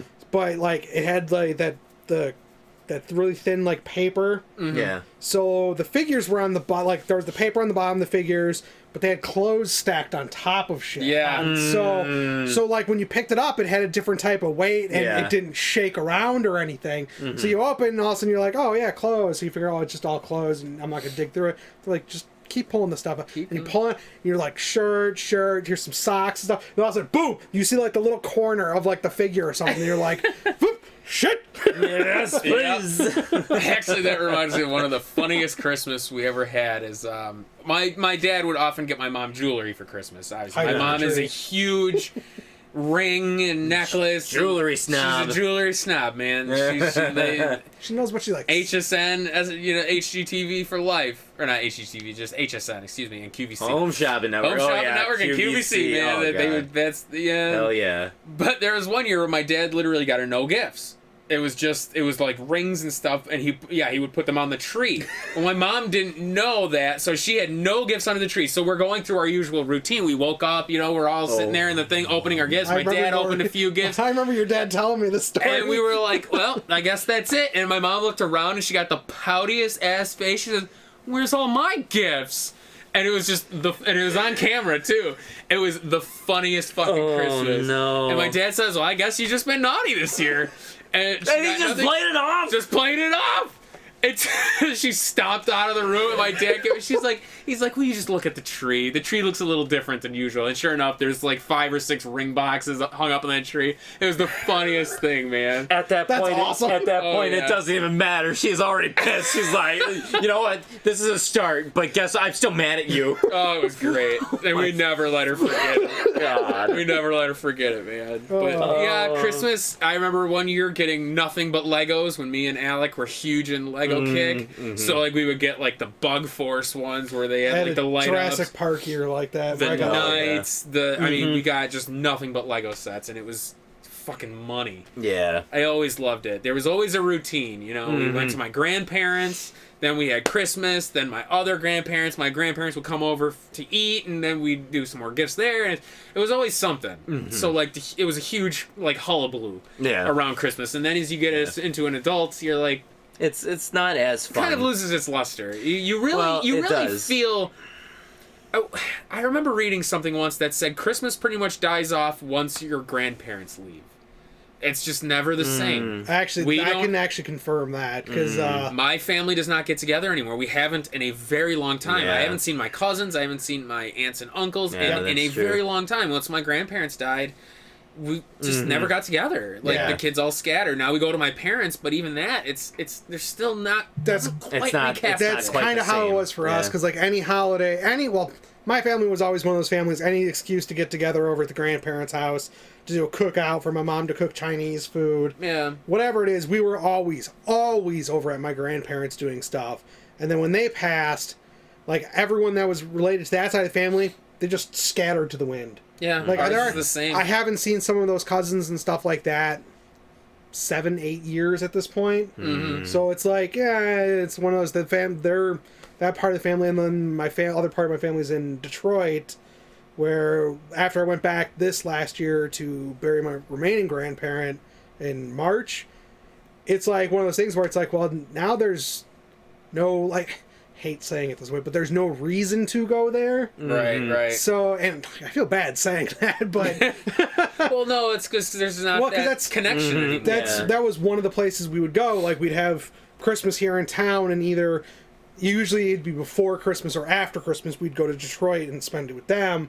So it's one of those things where now it's just like, yeah, there's, Well, and I kind of feel bad about this a little bit because Christmas is so different now, and I have one niece, and that's it. Like my other brother doesn't have any kids. I can't have kids. Yeah. So it's like that.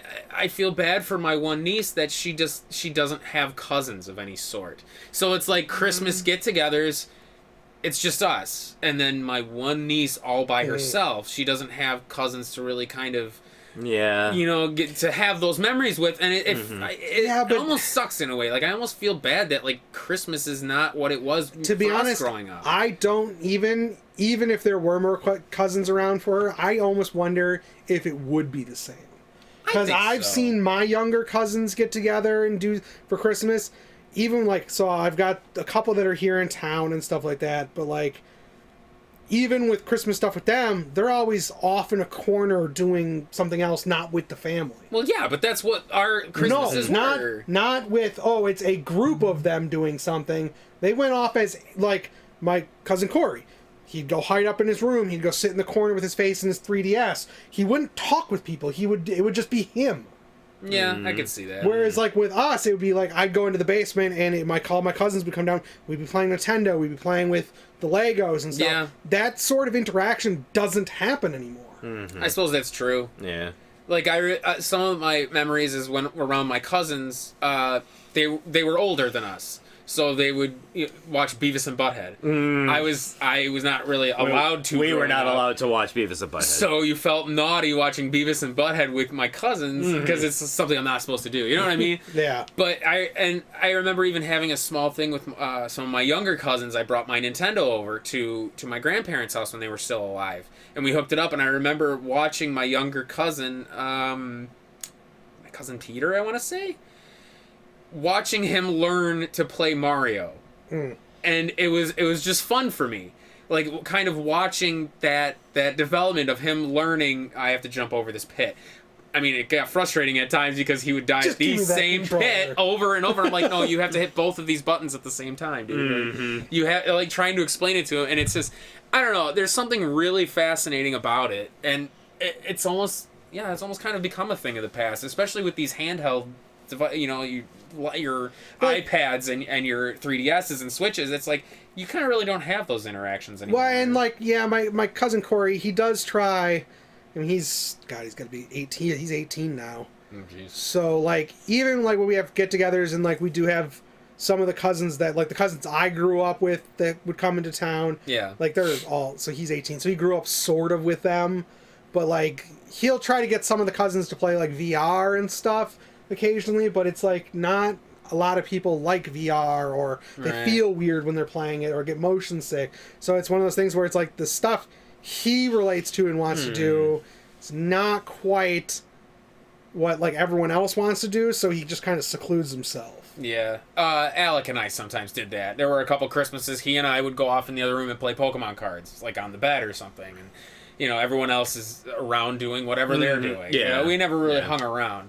So, but it's Christmas gatherings have they've changed since we've been kids. Yeah. So it's I think kind of interesting. I think because like I don't know if it's true or not, but like our age when the X-Men and like turtle figures were like a big thing. Yeah. Getting toys like that was vastly different than getting like you probably got more actual like action figures than you did video games most of the time or stuff like that.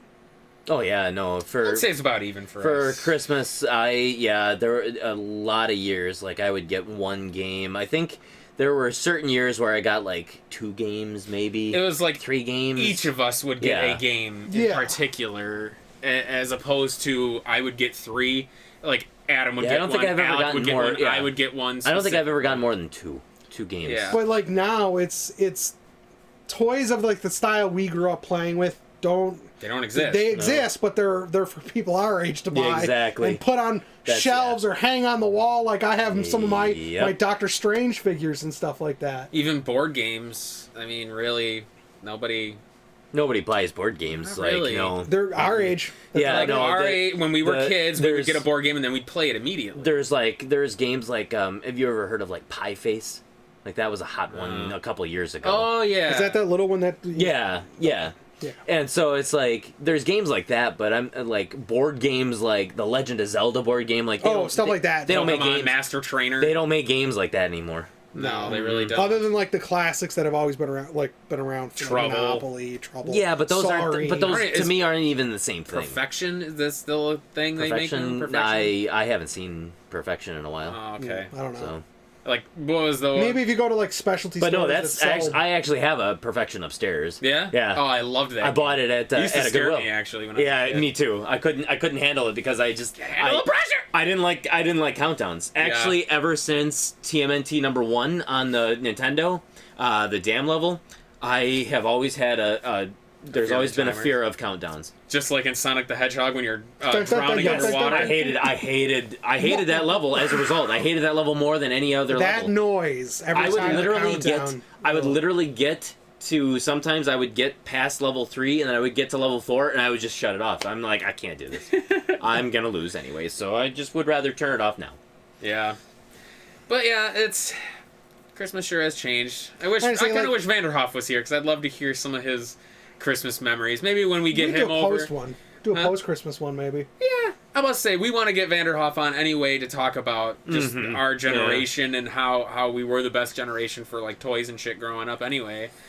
But, yeah. I'd say, like, even just normal Christmas family gatherings are just not... They're not the same. They're not the same. From what I can remember of them anyway. Because it usually involves some drinking.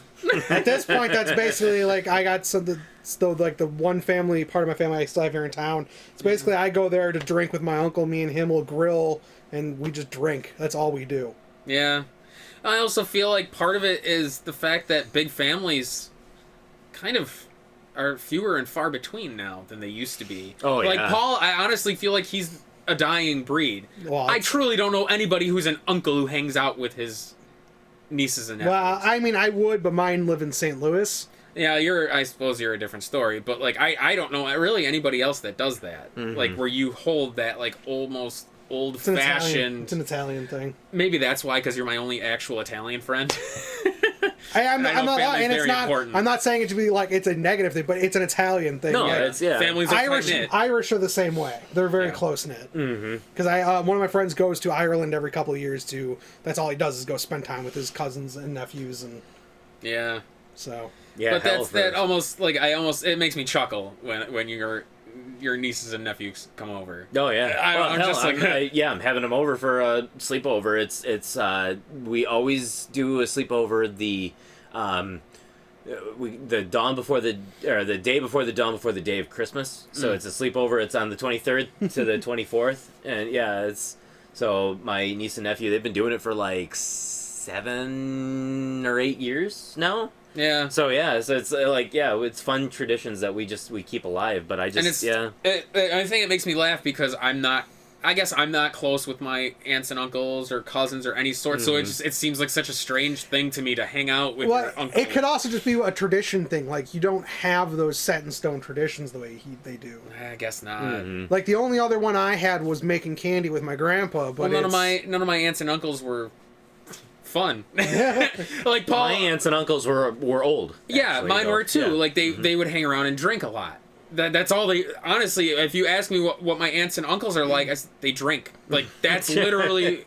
That's all I know about them. I'd have a good time with them.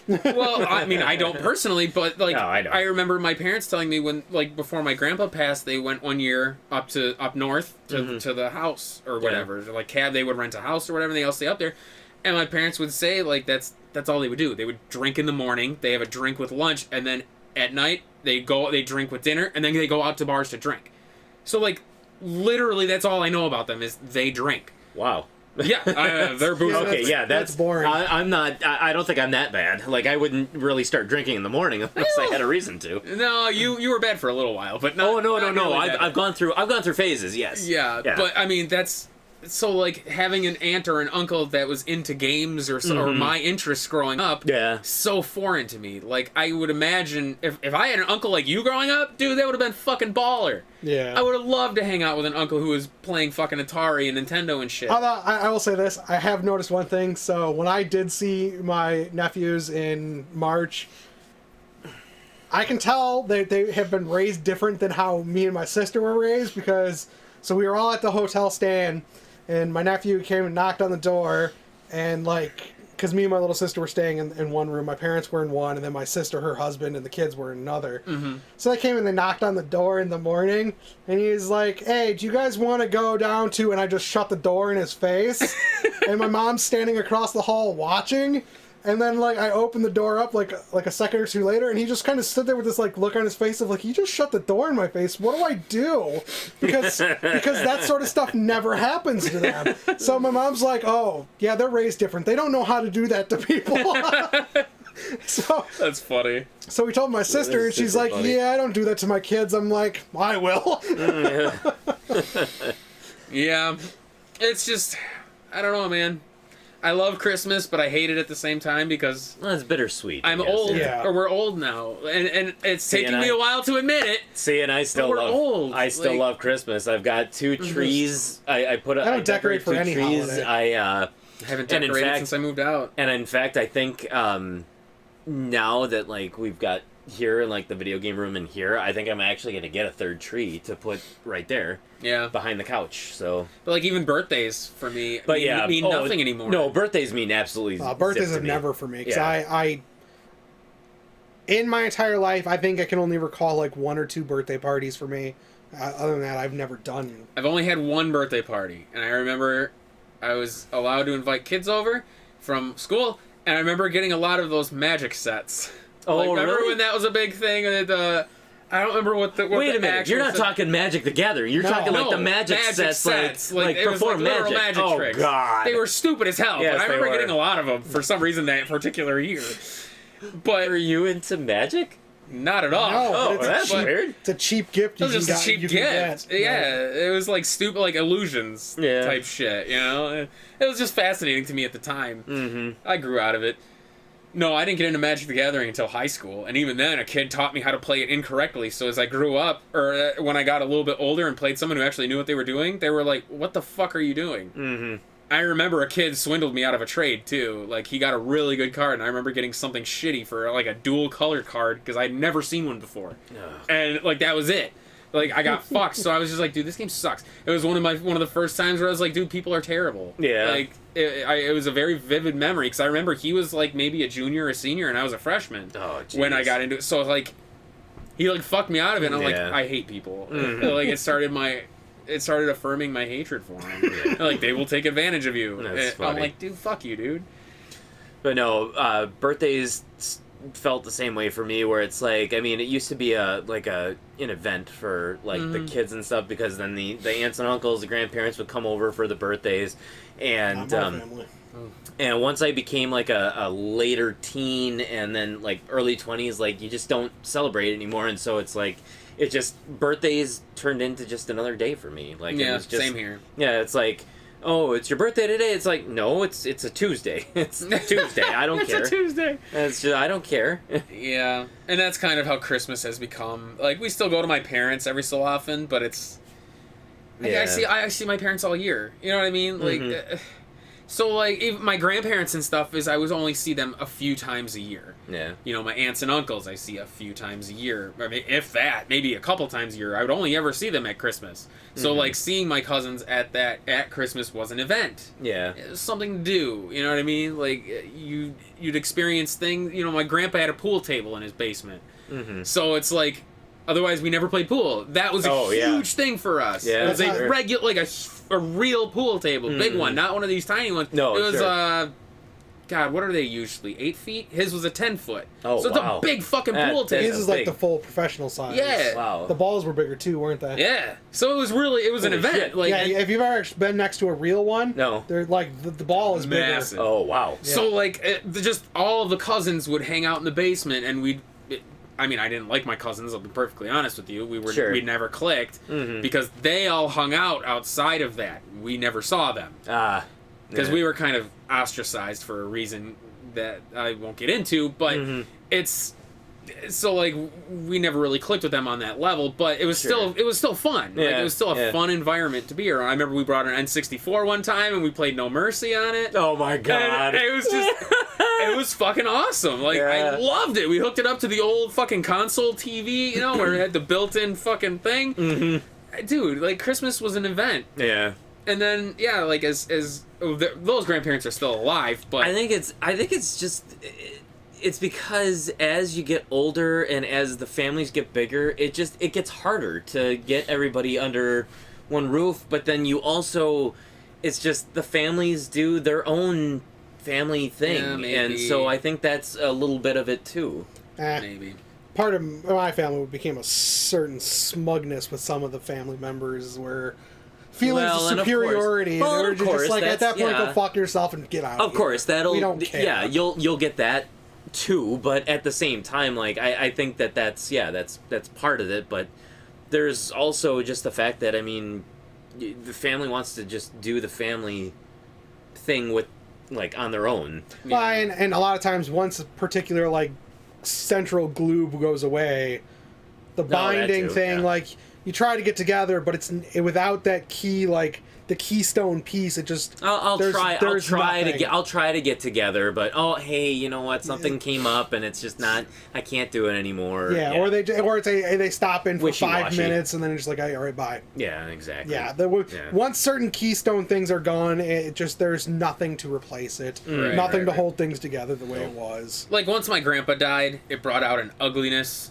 in my aunts and uncles to where now I haven't seen them, and I probably will never see them again in my life. I've seen that. There's a couple of... There's I two know of once my, your grandpa died, you had a lot of aunts and uncles. There's two of my being real aunts bitches to that you. still haven't talking to each other to this day. Yeah. So, and that's exactly how my parents are with, or my dad is with his siblings. I found out recently that, like, my brother's been, like, all over the world recently. And I'm like, the last I heard, dude was up in, like, the Northwest in, like, Portland or something like that, working at, like, Walmart, waiting for some government contract or whatever the hell he was going to be doing to go through while he's getting dicked around with them. I'm like, no, apparently the last 2 years he's been all over the world. I'm like, I don't know. I don't talk to my siblings, because my dad called me the other day at random. Yeah. And it's just like, well, yeah, I don't talk to my siblings. I don't know what they're doing for their life. Right. So it's like, Yeah, it's... Growing up's weird. Yeah. It can be. It can be. Yeah, that was more depressing than I thought it would be. It's not depressing, it's reality. Not. It's reality, and it's just the way that it's gonna get worse, too. You wanna know why? Once Paul has kids. Because this motherfucker wants kids. Yes, and once he has kids, Power We're Trip's out. done. I mean, that's Wow. just the way it's gonna be. Well, then you guys are gonna be the fun uncles. Fuck that. You are gonna be the fucking uncles, though, I'm gonna be and the you drunk better uncle. fucking be cool. I'm gonna be the drunk uncle that gives them beers. I mean, we'll be cool. But Power Trip's dead, that's for sure. We can't even get him to stay past 5 o'clock now. Oh, shut up. That is the one thing that I cherish truly is our tradition of like doing the holiday videos for Power Trip and Yeah. just doing Power Trip in general to me is a tradition that I hope never goes away. Yeah. Nope. As Children ruin everything. long as I have a breath in me, it won't. Good.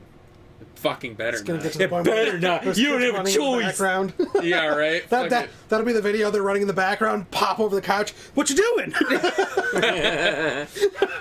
But anyway, I suppose we've rambled on long enough. What are some of your most vivid Christmas memories of games, or just in general of family gatherings? Yeah. What's the best present that you remember receiving as a kid, as an adult, or that you have never gotten but you wanted to get more than anything?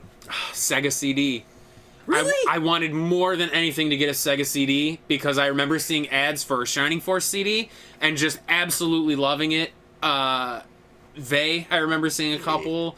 Popful Mail, especially, I remember seeing ads for in like some of the gaming magazines, and I never got a Sega CD growing You up. were one of those Sega suckers that they made the CD and the 32X for. Yeah. Because they knew that there Slap the was Sega name How on it. superior the Sega hardware really was. yeah, Okay. for the libraries that they made. Sega was so progressive. They said, "Why make another system? We can make add-ons to this bitch." Sega 32X. Guess how many games are in the library? 6. 36. Well, that was close. That's it. It was divisible by That's 6. it. But even so, you have. I mean, Working Designs was prolific on the Sega CD and Sega Saturn as well. Yeah. Yeah. But I mean, that was something I always wished for. I never got. Yeah. Sega CD. We got a Saturn instead. Darn. Darn Saturn. Yeah. What's a conspiracy theory that piques your guys' interest that just makes you laugh or makes you cry? Try to get us to laugh or cry with your conspiracy theories. Absolutely. What's a Mandela effect that has plagued you recently? That you were like, that can't be true. That is true. Shit. Is it Jiffy or is it Jif? Oh, choose mom, choose Jif. Yes. It's Jif. Jiffy's the lube. Jiffy lube. Jiffy Lube. Yeah. But it's Jif. Right. It's Jif peanut butter. It's pronounced GIF. I was just about to make a joke, right? Yes. It's Yif. Yes. First of all, and yes, and the X button on the PlayStation cross. controller is the cross. Thank you, Sony, for putting an end to that debate. it's Yif furry porn. God, guys. Furry porn. Yeah, that's what it's called. This is Yif. I had to bring it full circle, boys. On that note, You can go to iTunes or Stitcher, and if you're watching this on YouTube, to find the PTG Powercast. yes, or you could check out all of our other video game playthroughs that we do on our channel, PowerTripGaming.tv. It'll take you to the channel where you can watch all of our other games. That's right. If you don't feel like contacting us on Facebook or Twitter, if we said that, I don't think we said that yet. We did not. But Thank you can contact us on Facebook or jumping the Twitter. gun. And if you don't want to contact us there, you can always shoot us an email at nespowertrip@gmail.com. and we will answer it in a timely fashion. I will try my damnedest. You will not. My dig ding ding darndest. Do you consider A Christmas Story a Christmas movie? I hate you so much. And yes, it is a Christmas movie. And yes, you heard it here. There is no debate. Die Hard is a Christmas movie. Is A Christmas Story probably the most prolific Christmas movie of all time? I would say so, That is- considering they run a 24-hour fucking I was gonna say marathon of it. that is debatable. But I think as of the last like 10 years or so, it's definitely come into prominence as the most definitive Christmas movie. Have you ever Christmas seen Carol. the sequel? I have.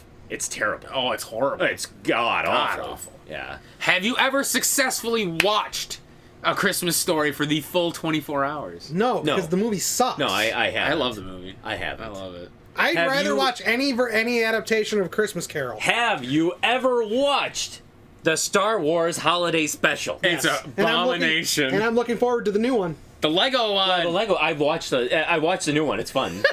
They kind of take pot shots at the original one. Honestly, I've only seen bits and pieces of the original? holiday. Oh god, It looks. it's bad. Oh, it's bad. And you know how there's like word you're looking for this is is amazing. this is so bad it's good. It's no, this is so bad it's bad. It's terrible. You will lose time. You will wish that you were dead. But it introduced Boba Fett. Whoa. Dead. We also have woman Chewbacca. Oh, Wubaka. Mala. There we go. I couldn't. Her name I is always Mala. thought it was just Wubaka. It's Chewbacca's mother. Gross. They don't even look like Bacchus. And his son. I don't remember. I think he's got a son. Digit? Something like Goofy? No, so there's. Let me see. Son There's- Baka? There's his dad. No, it's not Mala. It's Nala. I think Nala is no, wife. that's the lion from the female lion from the lion. Yeah, Maybe that's it is not- Mala that's- then. Okay, Mala. Jesus yeah. Christ. Sorry. All right. Itchy. all Itchy Disney. is his Itchy dad. Scratchy? That's Itchy is from his dad. Simpsons. No, Itchy is his dad. God, there's no such thing. Pull it up. God damn it. Pull it out. What? All right. Anyway, that'll do it for this episode of the Powercast. Happy holidays. We hope you have a great one. And God, just 2021 better be better. Please, God. please. I don't want 2020 was the prologue. I don't want anything for Christmas this year. I just want 2021 to be better. Just God. Have you damn not it. seen the new one? The meme where it's December and instead of rolling over to January, it goes the 13th month. it's just 2020 on a loop. It's Groundhog Year. Oh, Jesus. Welcome to the new normal. Oh fuck. no. No! Why? Hold on. Mala is the mother's name. Itchy. And his son Scratchy. is Lumpy. Lumpy. Ridiculous.